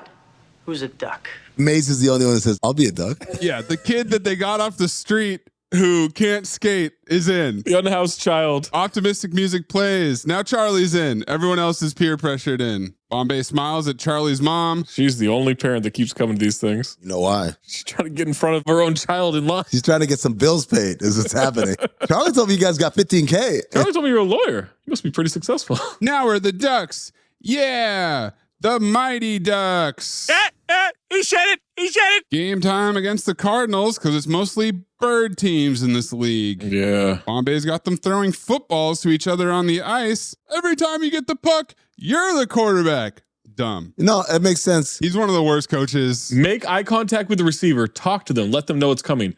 You and I never hear, hey, DK Metcalf, this one's coming to you, buddy. Get open, Malik Neighbors. And then Patrick Mahomes showed up and introduced the no-look pass to football. I like the idea that these kids are super athletes at other sports, and he had to translate it to a sport they understood, as opposed to being a bunch of fat fucks. The Cardinals player says, what a weird-ass team. Same note too, bro. Yeah. This would throw me the fuck off. Disney language? Weird ass? Hey, man, you get one. Dumps a bunch of pucks down and tells Fulton to shoot his heart out. Sound effects are going crazy as he launches clap bomb after clap bomb. The other team is horrified. He shatters the glass above the boards. That's expensive. Yeah. That's coming out of the budget. Also, I'm pretty sure they wouldn't play the game. There's too many lawsuits. Bombay nods to himself. 1 out of 5. Wasn't lying. He says, forget about the past and everything that they've been through lately. Really, you can't tell anybody. Don't tell anybody. Forget about it. Now we're the Ducks. Yeah. And the Ducks are undefeated. All right. Yeah. Quack, quack, quack, Quack. quack, Quack. Quack. Quack. Quack. Quack. Quack. Quack. Quack. Quack. Quack. Quack. Quack, quack. These quack. kids suck. They score their first goal of the season. People are cheering. MC Gainey's got the massive 20 CB over the shoulder camcorder. Someone yells Oreo line. Again? I mean, it's like 4 more times. I think it was Jesse, but yeah. Oh, he can say it. Jesse is taking it back. I got it. Harp defending one-on-one, takes a shot right off the dome. This kid gets fully concussed. Cartoon Tweety Birds. Tweet, tweet, tweet, tweet. I don't want to go to school. The puck dented his helmet like Paul Blart did to that minivan. Daisy Chain. They're taking him out of the game. They need to put him in a hospital. No, it's 20 CB. Concussions didn't exist yet. Oh, that's right. You're He right. just got his bell rung. Bombay holds up his fingers, says how many fingers, and this is the one time that the little annoying kid who Teddy Rexes all the time says something funny. He says he wouldn't know anyway. And I'm like, all right, I laughed. Abram Minnow has it. 28 seconds left. Down 1. Time for Fulton, the secret weapon. He's just now checking into the game? Yeah, we can't skate, Zach. Mariano Rivera over here. He sets up inside the blue line, loads up in slow motion. Cardinals players are skating away. Even the goalie cowers in the corner of the goal and covers his eyes. What a bitch. They faked it. No one's looking. Easy goal, tied up 2-2 at the buzzer. Let's Play Hockey, America's #1 hockey publication, sponsored by Coca-Cola. What? Publishes that they get the tie in their first 2 goals in history. And here comes Hans with the exposition that after 1 tie, they could make the playoffs. As he walks Gordon Bombay over to his chalkboard standings in the shop. What? This motherfucker, he's locked the fuck in. Of course he is. This is some of the most incredible exposition we've ever seen in a movie. Holy shit. 8 out of 10 teams make the playoffs in a 10-team league, and the Panthers got the measles and forfeited the season. Well, one of them, their parents were giving them Tylenol too much, so they're out. The Ducks? Which means all they have to do is beat the Huskies, who only have 1 win. Yeah. And then they will make it based on this tie. He says all this exposition, and then he says, remember? Just that one word, remember, set me off. Because it's like, oh yeah, they all knew about this. Remember all this? You know this. What the fuck? Bombay is already worried about playing the Hawks again. Nothing's changed. Hans is not done. He's got more exposition. They've been gerrymandering. Because next to his chalkboard standings, he's got a fucking map of the districts. No. Which got rezoned last year. No, Maze, not of the districts. He has a map of where children live. Yes. That's what this is. It's all tied together.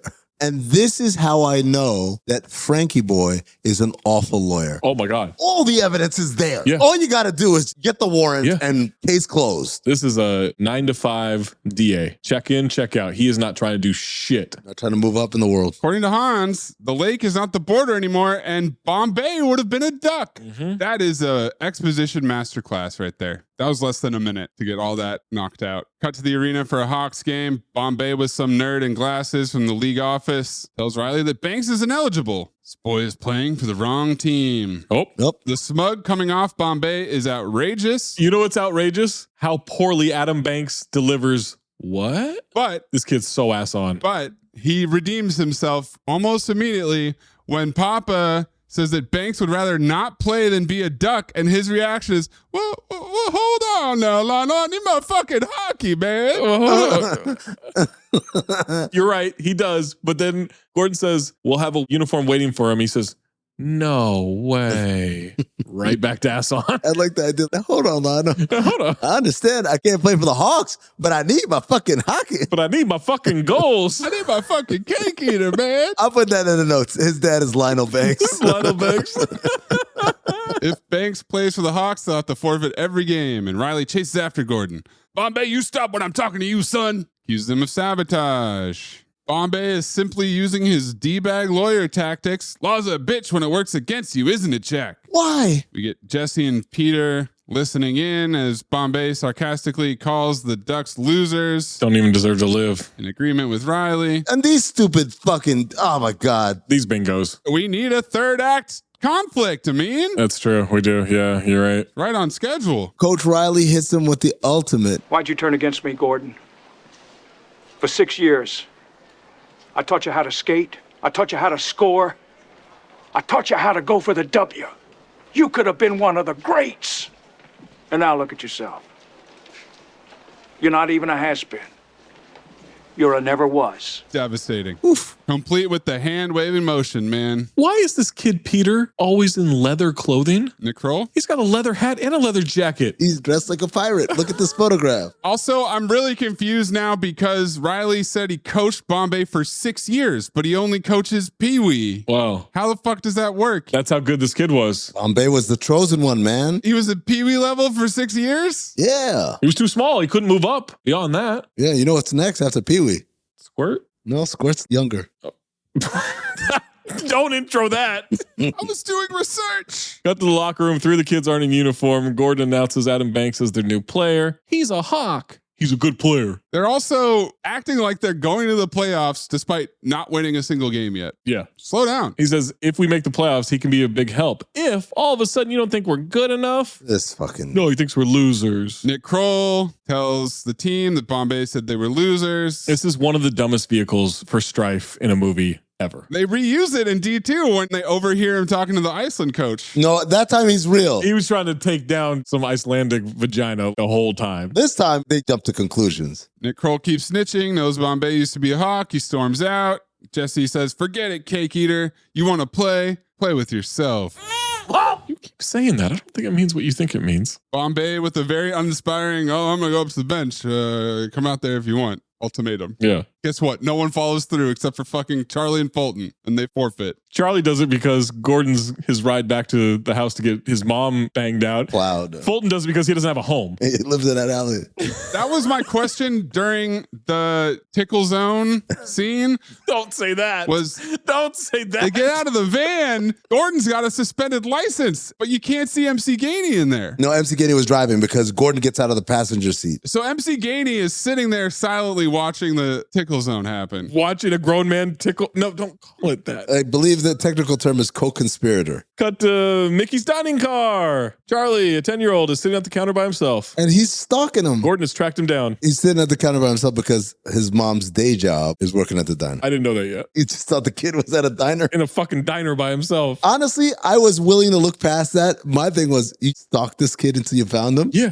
You just knew where this kid was going to be? Bombay admits he really was a hawk. Peter was right. It's not a rival gang, you dumb fuck. It's youth hockey. Well, it is the Hitler Youth. People don't forget. You know what? I take it back. You're right. Blew a really big game. Explains it all again to Charlie. Tactical redundancy. Oh, my God. 2-2, end of the third. Penalty shot. Go in. Triple deke. Fake the goalie right out of his pads. The puck's headed in, and then clang. Hits the post. We lost in overtime. Gordon Bombay lives his life a quarter of an inch at a time. Quarter of an inch this way and it would have gone in. A quarter of an inch, Charlie. And Charlie, ever the optimist. Well, yeah, but a quarter of an inch the other way, you would have missed completely. You know, it is half full. I never thought of it that way. I'm a quarter of an inch away from the post kind of guy. That's what I should have done. Yeah. Charlie's mom works there. She's going to get Bombay a cup of coffee, and Charlie slips right back into pimp mode. Holy shit. He's pimping his mom hard. In a very, very natural 11 to 12-year-old way to talk. You know, she has many fine qualities that men find attractive. I know that, Charlie. That fact hasn't escaped me. Is he telling this kid he's going to bang his mom? Pretty much. He's like, yeah, she's got a great rack and a caboose that just won't quit. Carpet matches the drapes. She seems easy. That's what he just told a child. So, what kind of guys does she usually date? Jerks. I'm in business. I mean, most of them like her, but as soon as they catch a glimpse of me, wow, warp speed, they are gone. Meaning, hey man, ain't no attachments here. Yeah. You come in, you do your business, and keep it moving. Mm-hmm. Charlie really hopes Bombay comes over for dinner again. Bombay's not sure it's a good idea. He asks Malik's grandpa to coach the team. You're quitting? This kid. I'm stepping aside to keep the team together. Charlie starts crying. He trusts Bombay, says the Ducks are his team. You made us, and now you're stuck with us. And he storms out. This feels like it's something else, Charlie. This doesn't feel like it has anything to do with the hockey. It's called closing the sales act. Oh, okay. That's what that is. Ducks are in school for the first time all movie, passing notes in science class. Clip this really unnecessary adult joke by the science teacher. Blue balls joke? Oh my God. It's a diddling school. Now, what are the blue balls? Once again, written for Amin Hassan, and he's laughing. No, I'm laughing at Zach. No. I didn't laugh at the line. I was like, come on, what are we doing here, man? Knock at the door. It's the principal. The other kids taunt Spazway. Cart mentions Charlie's mom. Charlie's ready to throw down. You can't pimp out your mom and then be mad when someone comments on it. Someone called her a hoe. Only I can do that. Or people who pay. Whole team is fighting now. The principal starts barking commands. They scramble. What do you have to say for yourselves? They quack at her. Cut to Gordon back at Ducksworth's office. Community service is over, and he's there to arrange a meeting with Mr. Banks and Coach Riley. As Gordon says, oh, nice, you got the framed jersey. The Ducks might even make the playoffs. Coach Riley starts laughing. Playoff? He does look a little bit like Jim Mora. And Bombay mumble whispers to Ducksworth, sir, they're the bad guys. Golden Dumpster. This is a Disney movie. No, Phil's one of my oldest friends. Adam's a hawk. They worked out a little deal with the league. Pee Wee office took a bribe. This is the opposite of Sean Astin. It's a family tradition to play for the Hawks? Yeah, Hitler Youth. It's in his blood. What do you mean? Intro. The league's one condition is Bombay withdraws his protest. Gordon says, great. Ducksworth says, well, that's settled then. Not so fast. Gordon won't withdraw. Mr. Ducksworth, you wanted me to learn about fair play and how to be part of a team. What a turd. And I may not have learned everything yet, but I remember something my father said to me. A team isn't a bunch of kids out to win. A team is something you belong to, something you feel, something you have to earn. And I'm not going to let those kids down. Message! I think Hans said that a different way, but pretty much the same message. Are you prepared to lose your job over some kids? Some game? Let me ask you, sir. Are you prepared to fire me over some kids? Some game? Collect your personal belongings, Gordon. Does anyone give a fuck about court-ordered community service over their actual real-life career? No. Well, he's pretty drunk. And Vicodin. Yes, sir, Mr. Ducksworth. Thank you very much, Mr. Ducksworth. Quack, quack, quack, quack, quack, Mr. Ducksworth. Quack, quack, quack, Gordon, quack, quack. Stop Quack, quack, quack, quack, quack, quack. Quack, quack, quack, quack, quack, quack, quack, quack, quack, quack. He won't stop quacking. That's how he knew he was drunk. This is stuck in my head forever. Quack, quack, quack, quack, quack, Mr. Ducksworth. He's hammered. Well, yeah, he had short notice. He came straight from the bar. You may have paid for this jersey, but you didn't earn it. See you in the playoffs. Goes to the school, wants to find his ducks, hands over a list of names. Pretty ass off eye quiver by the principal as she reads the list. They're in room 223. All of them? All of them. Bart Simpson detention. 20 CB. Say no to. They're writing, I will not quack at the principal in chalk. He asked them all to sit down. They keep standing. He wants to keep coaching them. Says he was being sarcastic, about to exposition it. You guys know what it's like to be misunderstood, right? Of course, we're kids. He asked for forgiveness. I made you guys, and I'm sticking with you. This is when I noticed that he's wearing a pretty nice $300 leather jacket with custom embroidery that shit's expensive. Managed to pocket with that Ducksworth fund. He's also wearing it in weather that would fuck up that jacket, so he's clearly not worried about buying another one. He'll keep spending. Peter's in for the game, but he wants to practice first. Bombay's going to get him out of detention. You really quacked at the principal? Yeah. Are we ducks or what? You drunk fuck. Mix in some coffee. With mezcal, you say? Cut to the locker room. Banks shows up. They all stare at him. I just want to play hockey. Charlie's about to welcome him, but Jesse interrupts. Cake eater. What? Ooh, the Jest Man. Dissing the new guy, the Jester. Putting on a Ducks jersey doesn't mean you're a real duck. You're 10. Well, he's black. Oh.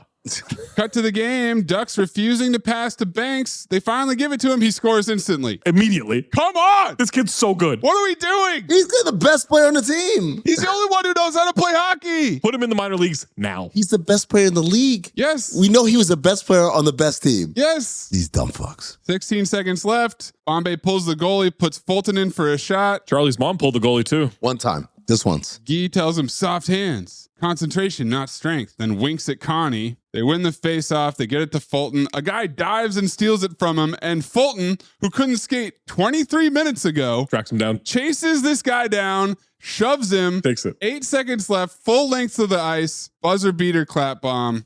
Call it that, man. Everyone dives out of the way. It rips the back of the net. They win their first game and make the playoffs. And in the newspaper, Larry Bach quotes John Madden. How about that? Yeah. Dang. Cut to a real arena. The North Stars are practicing. Too soon. Basil McRae recognizes Bombay from Pee-wee's and tells Mike Madonna about it. Heard you became a farmer. Actually, I became a lawyer. He says, I'll get you a minor league tryout. Yeah, future callback. It is. He does. Clip this song as they skate around for funsies. CT5 Worst Dancers, Emilio. You got the accent, Joey the positive, eliminate the negative. That's on to the affirmative. Don't mess with Mr. in between. Gainey slips and falls.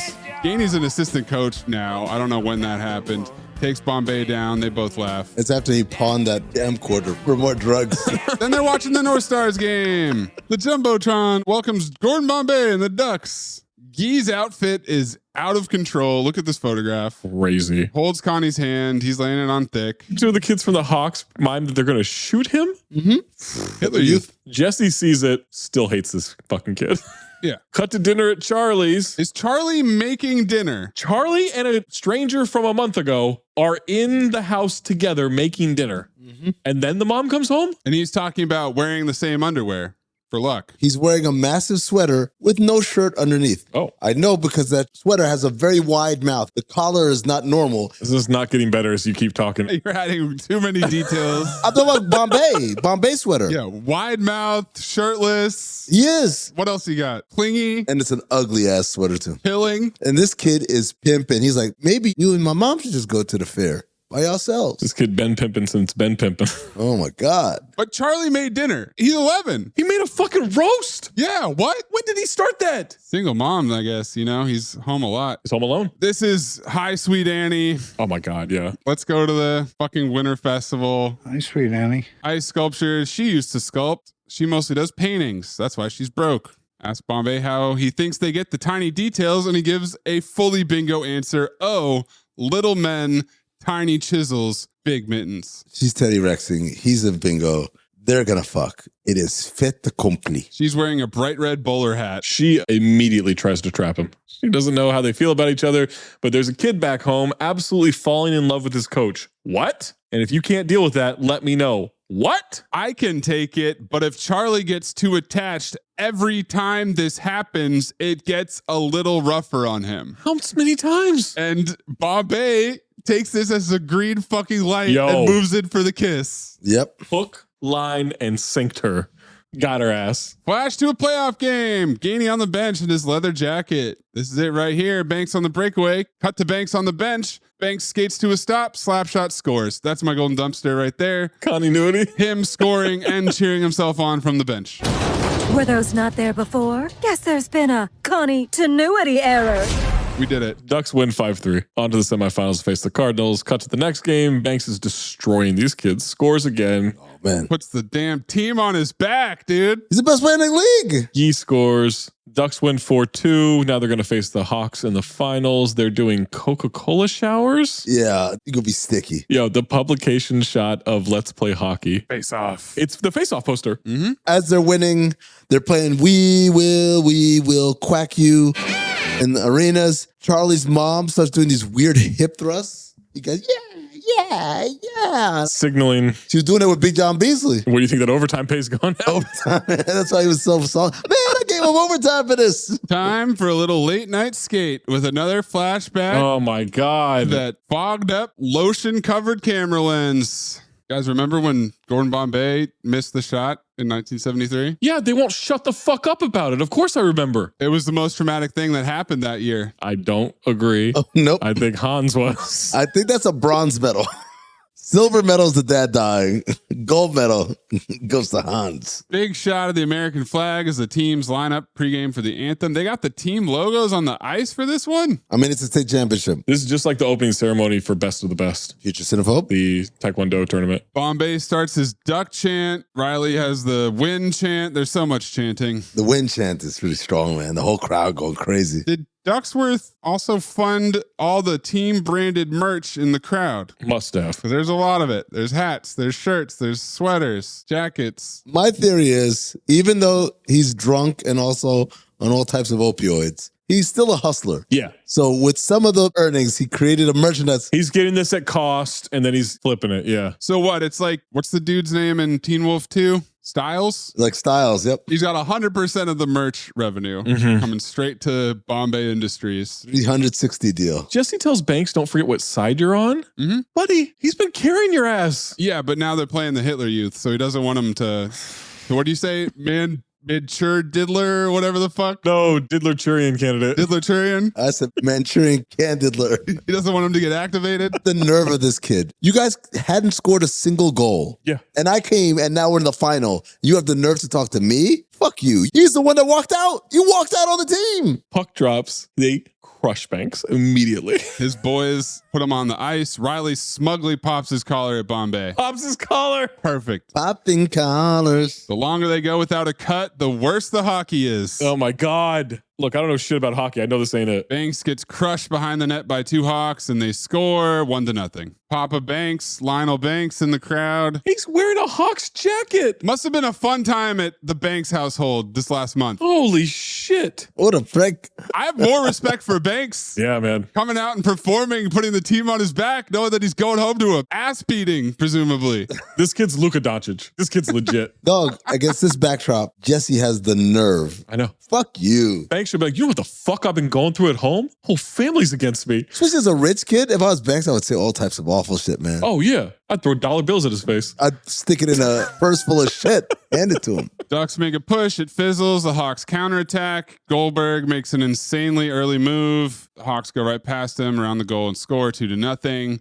Ducks can't get it out of their zone. Hawks score again, 3-0. They are checking these kids into the boards, making them repeat the 6th grade. These kids are not going to be able to remember shit. Hans loves it. Bombay tells them not to be scared, be proud, let's fly. Meanwhile, Coach Riley tells his goons, I want you to drop Banks like a bad habit. I want him out of the game. Finish him off. You got it? He's a child. A kid that you coached that was your star player. 10 years old. You want him murdered. Who also didn't want to switch teams. No, he's loyal to you. He's loyal to the Hitler Youth. Well, intro. By the way, spoiler, they're going to redistrict everything, so you're going to get them back next year. Second period starts. Hawks pass right to the Ducks. Banks breakaway, and McGill knocks him down, but he scores. Shoulder into the post. Which knocked him out? Papa Banks is at least celebrating that his son scored, and Banks is fully unconscious on the ice. One of the Hawks checks on him. What'd you do? My job. Tough kid talk? Oh, yeah. He's a goon. TKT? Paramedics are on deck to stretcher Banks out of here. They're 11 years old. And they give McGill 2 minutes. No! For sending a fellow child to the hospital. This kid is on a stretcher,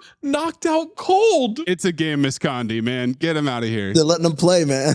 They won't in a second. They won't in a minute, yeah. Banks wants Jesse to kick some Hawk butt. All right, Cake Eater, and that's 4 Cake Eaters. Bombay staring daggers at Riley approaches the Hawks bench. You got something to say to me, Bombay? Think I wasted all those years worrying about what you thought. You're going down, Riley. Like I'm Hans and you're me. Beef eater. Time to play smart hockey, duck hockey, which means putting Fulton in on the power play. Then he throws in a, let's have fun out there at the last second. Coaching. Hit him where it hurts the most, up there, and he points at the scoreboard. Jesse is truck sticking people to clear the way for Fulton. Jesse's fucking wrecking these kids. And we get clap bomb POV. Don't say that. Puck spinning in front of the camera. The goalie gets driven into the back of the net by the puck.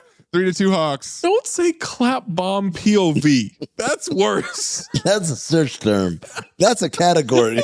This is their smart hockey. Get it to the Trebuchet 17-year-old 6th grader. Yeah, get it to the adult who's pretending to be a 10-year-old. And Bombay on the bench yelling, more fun, more fun. You drunk fuck. Shut up. Fulton keeps talking about Vietnam. I don't know what that's about. This Fulton kid was mumbling about a supercomputer spit out his name among 3, but he didn't get the jobs, went to someone else. I don't know. Riley wants Fulton covered. Better not make another shot. You blow this game and nobody makes the team next year. That doesn't seem like a good strategy. I'm sorry. Where are your 6 million championship banners hanging? And 1 second place. He's going to start fresh with a whole new crop of Hitler Youth. That's going to be a tough one. You know how many of these guys he sent to the NHL, man? To the show? And you want to sit here and question his coaching? The Ducks turn it over in their own zone and the Hawks score easily. It's 4-2 Hawks. Yogi Bombay says it ain't over till it's over. He puts in the figure skaters, Tammy and Tommy. She starts spinning. They get her the puck. She scores 4-3. This is his brilliant tactician. Do a spin with your stick out, and everybody will be confused. It worked. McGill then skates by, checks her to the ground. Mayes then skates over and dumps him into the bench and gets thrown out. Game miscondi. One of his teammates is eating pudding the rest of his life. Bombay ass on once again. He barely touched him. Didn't that happen in D2 as well? Someone did something that was truly heinous. Oh, yeah. He retaliates, and he's the one that gets kicked out. The Iceland guy tomahawks Banks' wrist and gets 2 minutes. Yo, Banks gets fucked up every movie. 2 minutes? Well worth it. Yeah. Yeah, coach. Gordon then says Oreo line. They called it? They called for them to check into the game. Term of endearment now. You don't get to say that. Time for the flying V, which when I was a kid, I'll remind you all, I thought was unimpeachable strategy. I mean, is this better? Oreo line? Nope. Oh, no. Now it sounds like you're getting close to Oriola. If I can't recite the lyrics to Tokyo Drift. Who said you can't? You said I can't. I did? Yeah, you did. That was Mayes talking. This is Zach. Nope, it was you. The deeper rap lyrics is the part that you can't recite. When he talks about what kind of man. Oh, that part. If I can't do that, you can't do Oreo line. I didn't do it. Gordon did it. That's what I said when I sang the song last week or whatever it was.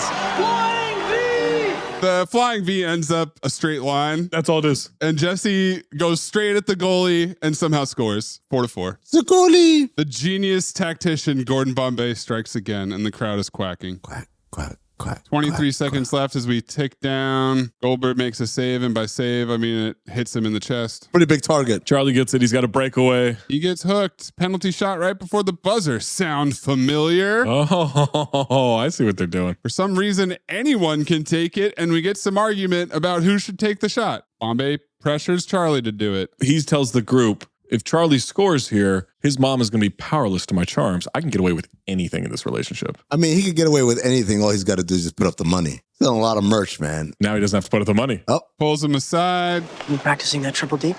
Yeah. Then you're all set. You may make it, you may not. But that doesn't matter, Charlie. What matters is that we're here. Look around. Whoever thought we'd make it this far? 1, 2, 3, triple deke. Take your best shot. I believe in you, Charlie.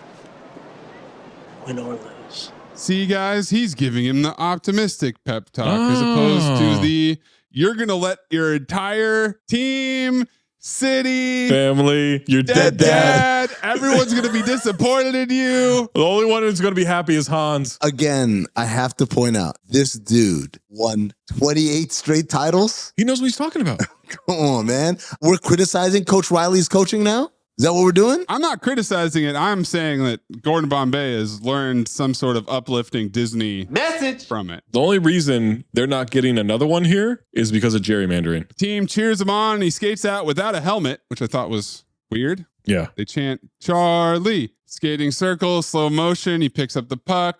Triple deke. Works like a charm every single time. Scores the goal. Ducks win. Clanks it in. Quarter inch the other way. Would have missed completely. Absolutely. Celebrate. The theme music plays. Coach Bombay Max on Charlie's mom in front of the whole team. Hans immediately interrupts. Golden dumpster. Lock it in. Yeah, it's like, hold on. There's a hierarchy here.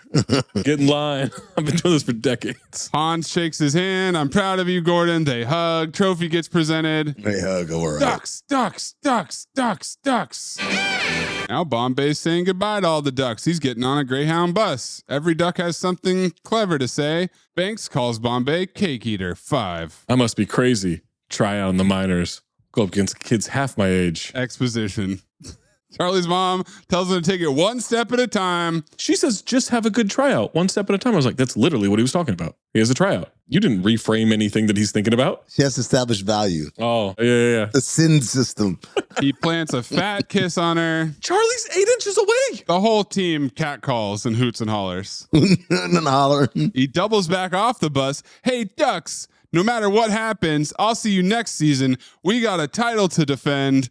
More hooting and hollering. We got a sequel to get greenlit. They never defend the title. No, they go like it's Iceland. And I'll remind you all that based on winning 4 games with kids that had 0 skills before the end of this season, they all become selected for Team USA's best hockey players in the country. That's right. They added some other players. Kid from Texas, really good with a lasso. Kid from Miami, who's fast. Averman makes the team.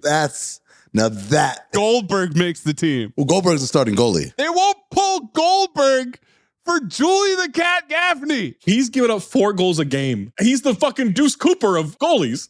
This kid gives up more than he should, but he's got a chimp. Where is Ed the Chimp? Seatbelts fastened. Tray tables in an upright position. Here we go. 4, 3, 2, 1.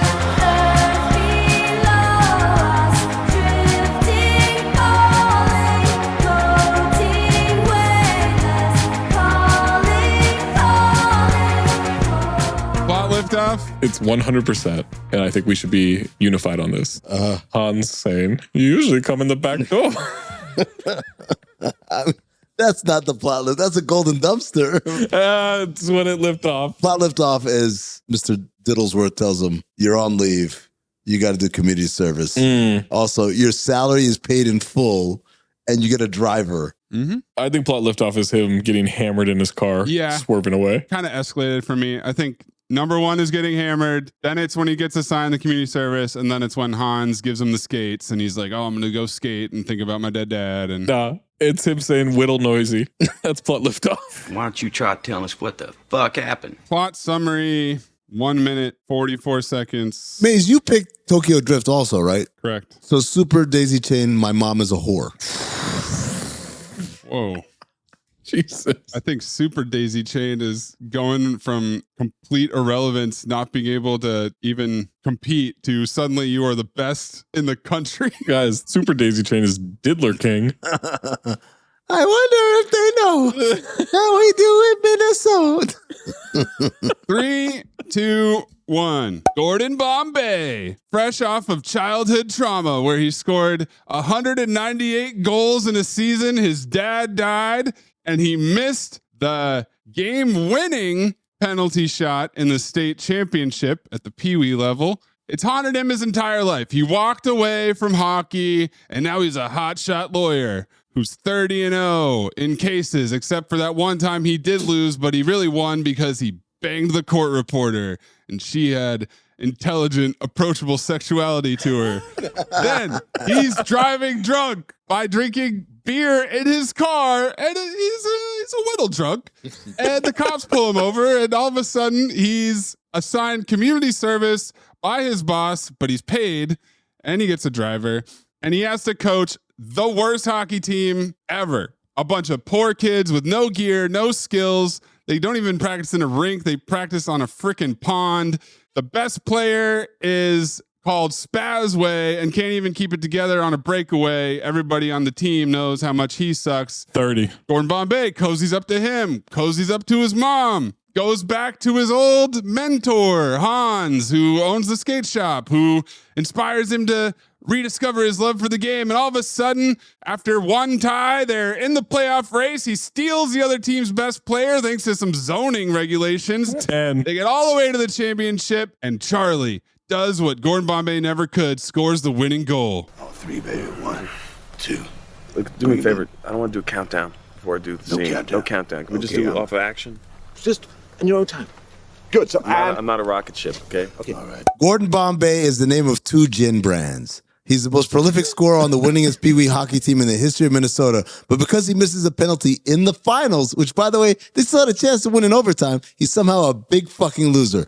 Fast forward, now he's an adult who is an unscrupulous lawyer whose lone blemish on his record is mitigated by the fact that he fucked the court reporter. What they didn't mention was the court reporter's name was Zach Harper. That's right. Gordon celebrates by getting shit-faced and driving his car in awful conditions. He gets pulled over and convicted of a DUI, losing his license and has to do community service. He coaches a shit team full of little shitheads, the kind who pack dog shit into purses as a prank before the advent of viral videos.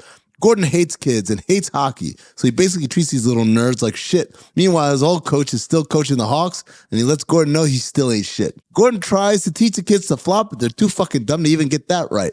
Malik Beasley's real-life grandpa doesn't like it, nor does Charlie Conway's mom, whom he readily pimps out to Gordon. Buoyed off a fresh poontang, Gordon gets his boss to kick in some money so the team can have proper equipment, plus free access for Hans to diddle them all, just like he did a young Gordon back in the day.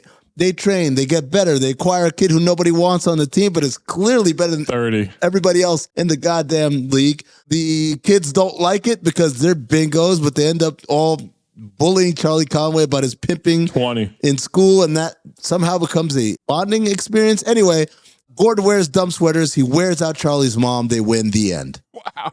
Wow. All right, Zach. All right. 3, 2, 1. Gordon Bombay is riddled with PTSD from both his father dying and from missing a game-winning goal that actually shouldn't have been game-losing, that he missed it because they went to overtime. And basically, he got Ben Simmons by passing off to Matisse Thybulle in the corner when they still had 3.5 minutes to go, which I guess makes Riley Doc Rivers, but he's actually a good coach who wins all the time, so I guess he's not. This is falling apart a little bit. But anyway, Gordon Bombay then got diddled for decades by Hans. Hans has set up a diddling factory called the Hans Skate Shop, in which he knows when certain kids are going to the back door and knows that they used to watch him do stuff for hours. And he has a chalkboard tracking every single win, loss, and tie of 10-year-old Pee Wee hockey. He's got zoning maps of where all these children live, so he can keep track of this drunk fuck, Gordon Bombay, who gets drunk, gets his license revoked, is forced to do community service. Then he starts coaching a hockey team where he immediately goes, all right, I don't really care about these kids, but that mom's kind of nice. 30. I'm going to go with this kid. I'm going to tickle this kid until he lets me bang his mom. Tickle zone. They're don't say that. They're terrible at hockey until he kind of like gets them to like, all right, we can be a little okay. Here's some fucking jerseys and everything, and I'm going to sell some merch, and I'm going to make a lot of money to fuel this opioid addiction. By the way, I'm banging this kid's mom left and right. 10. Oh, you know what? Here's some gerrymandering. Let me get Adam Banks here. Now we go to the championship. We win it all. And now I'm going to go off to a minor league hockey tryout and then really further this diddling empire.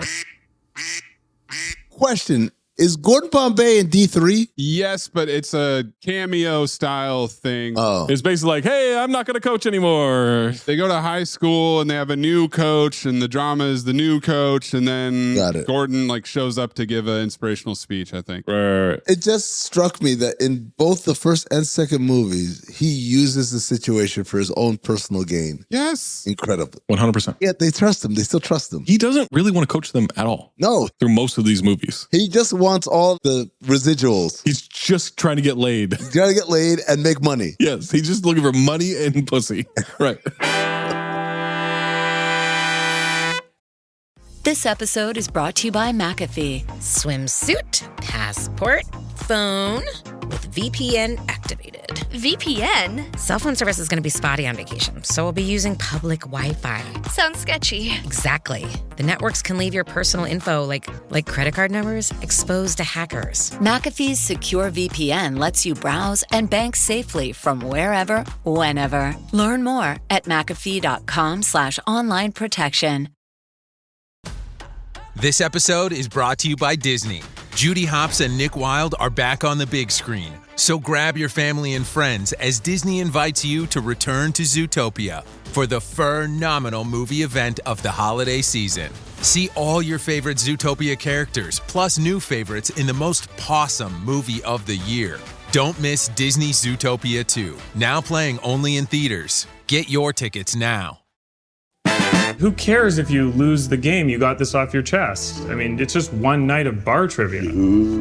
One night of bar trivia is sacrosanct to us. Trivia is sacrosanct. The original premise of Mighty Ducks was much darker, with very little comedy about an ex-NHL player turned alcoholic who seeks revenge on his old coach by coaching opposite him. When Disney bought the rights to the movie, some elements were changed, with more emphasis on comedy while downplaying the adult themes. The original script was darker and emphasized drinking, which is why his name is the combination of two famous gin brands, Gordon's and Bombay. Hey, Zach, you like the job that Emilio did on this movie? Sure. Yeah, you know what? They tried to get Charlie Sheen the role, but he turned it down. Wow. I didn't see that on the documentary. Tom Cruise, Tom Hanks, and Michael J. Fox were also considered. Bill Murray was considered to play Gordon Bombay, but deemed too old.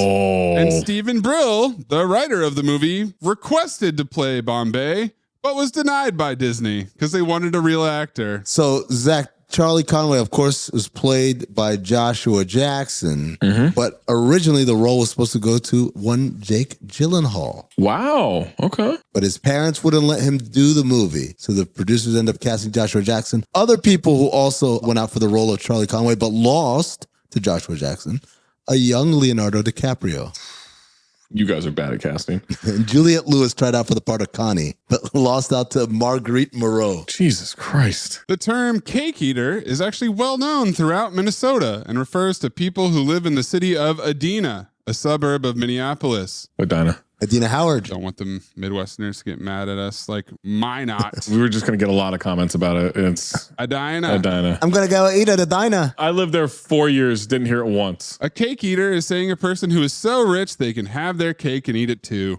It also implies that the city wins so many tournaments, they always take the cake. It's so stupid. Vincent LaRusso wasn't given the role of Adam Banks initially. This might come as a shock, but later was given to him when the child who originally played Banks became too difficult to work with. The Mighty Ducks of Anaheim were founded as an expansion team for the 1993-94 NHL season by the Walt Disney Company, with their name coming from the 1992 film. Disney president Michael Eisner had already said on the December press conference that the film's success served as our, quote, Market research. Disney subsequently made an animated TV series called Mighty Ducks, featuring a fictional Mighty Ducks of Anaheim team consisting of anthropomorphized ducks led by the Mighty Duck Wild Wing. This movie was titled Champions in the UK, which also became its name in a number of other countries in Europe and South America. D2 was confusingly retitled The Mighty Ducks in those same regions. The UK home video release for Champions tweaked the name to The Mighty Ducks Are the Champions, perhaps in an attempt to better tie the two films together, but it only made it look like the first movie was the sequel to the second. With the trilogy being available for streaming when Disney Plus launched in the UK in 2020, the film finally reverted to its original title. And the working title for this movie, Bombay. Jesus. It sounds like Stephen Brill might be the alcoholic. Yeah, big time. I'd like you all to do an experiment on a plant, something that may benefit mankind. And if you devise something that's groundbreaking, I guarantee you a A in this course. Oh, well, hold on, man. You firing me? You can't do that, Lionel. Look, man, if you don't want me to have a foreman job, I understand, but I need my fucking job, man. Lewis Pinnock Accent Award. Josh Ackland as Hans. Does he not have an accent? He's British. Oh, that's right. He is British, yeah. He played the South African dude. He plays Norwegian guys a lot. He plays Russians in Hunt for Red October. Okay, he's probably it, but what are the other options? The kid is saying, "We gonna tell your mommy?" What about the dead dad, not Minnesota? What accent is that? If you could tell me what accent it is, I'll allow it. Jersey? That's just his voice. Yeah, Josh Ackland. Yeah, coach. Yeah, coach. I'm Scandinavian. You come in through the back door. Through the back door in the middle of the night. The what door? The back door. The Oreo line. Oh, whoa! You're gonna yell at me about that, but not him? Oh, how come you catch him but not me? Zach just turned to young Frank Duke. I wasn't going to steal it. Let's show them who the horsemen are, guys. Yeah, we got soul.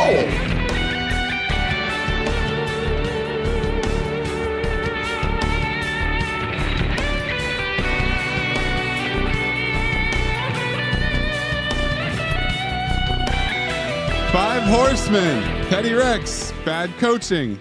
Poppy talk. Wardrobe. Flashbacks. Chanting. Ope. Not knowing how to play hockey. Popping collars. Falling. And also exposition, kinda. I do like exposition, kinda. It's Ope. It's Ope, man. There's so many different levels to the Ope. Ope beat the competition like the Hawks beat the fucking Mighty Ducks in the beginning of this movie. 17 zip. Ope runs away with it. Ope springs eternal. Ope solo. Tickle zone. Tickle zone is... Don't say tickle zone. Breathe in through nose, out the mouth. Ass on, ass off. Teddy Rex, Moosey Teddy Rex. Teddy Rex, Moosey Teddy Rex. Ass on, fuck it, ass off. Ass on, fuck it, ass off.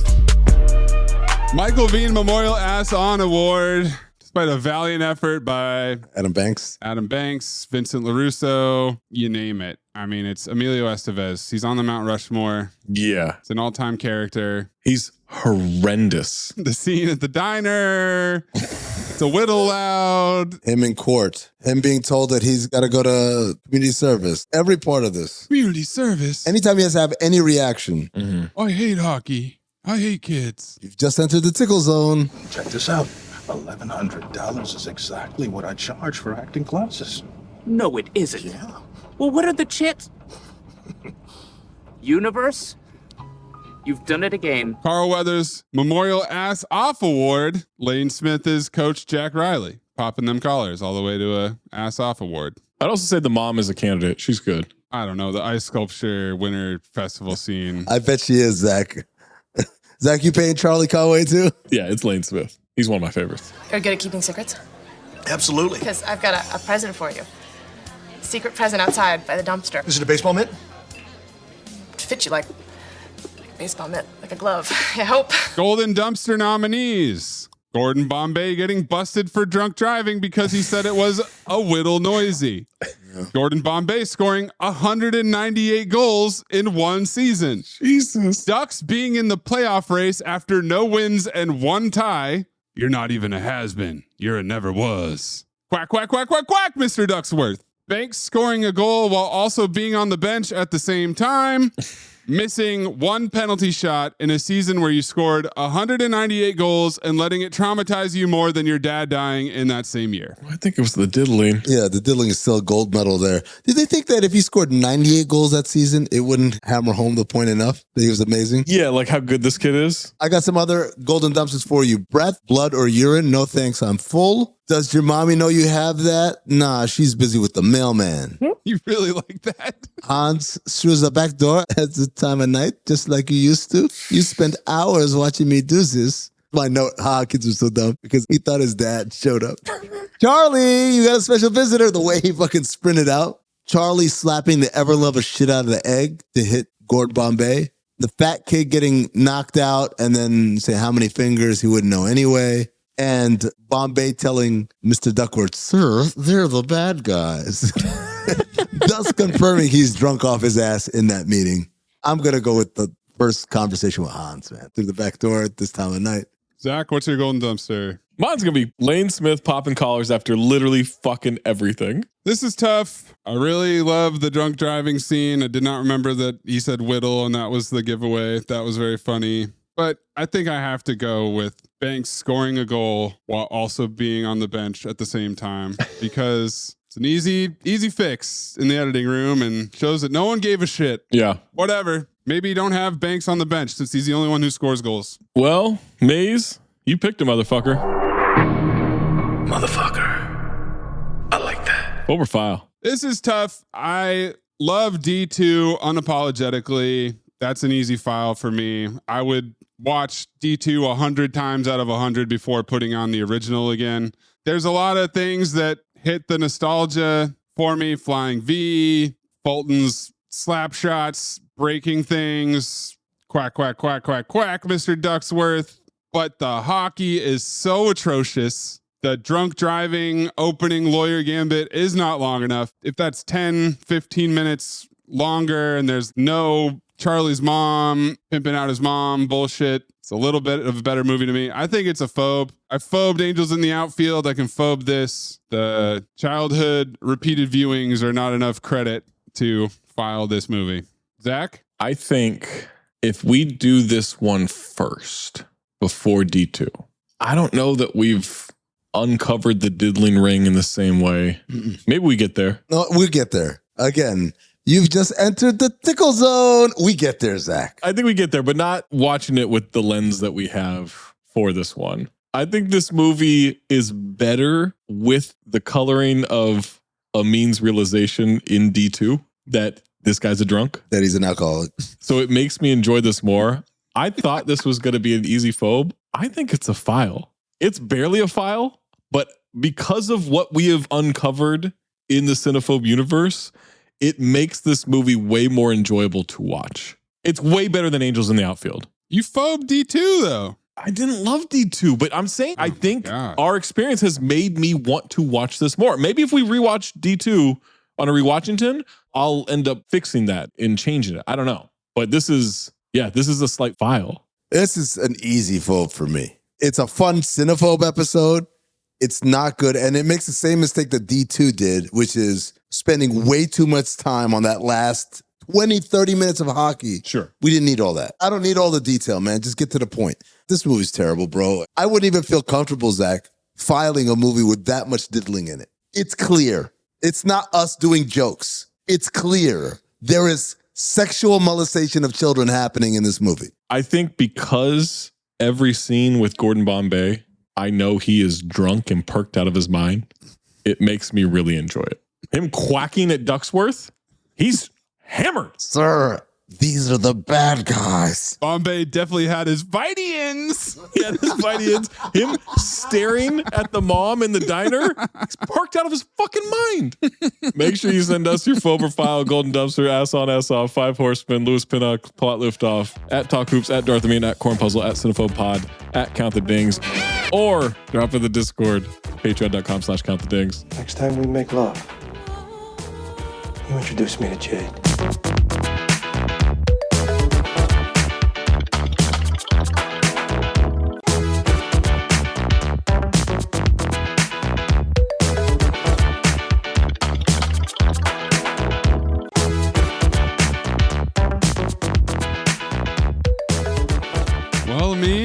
This one's going to be short and sweet to the point. This is a story ultimately about the revenge of Gordon Bombay against Coach Riley for ruining his life. So my daisy chain is man seeks revenge against the people who ruined his life. It's Arnold Schwarzenegger in Collateral Damage, available on Tubi.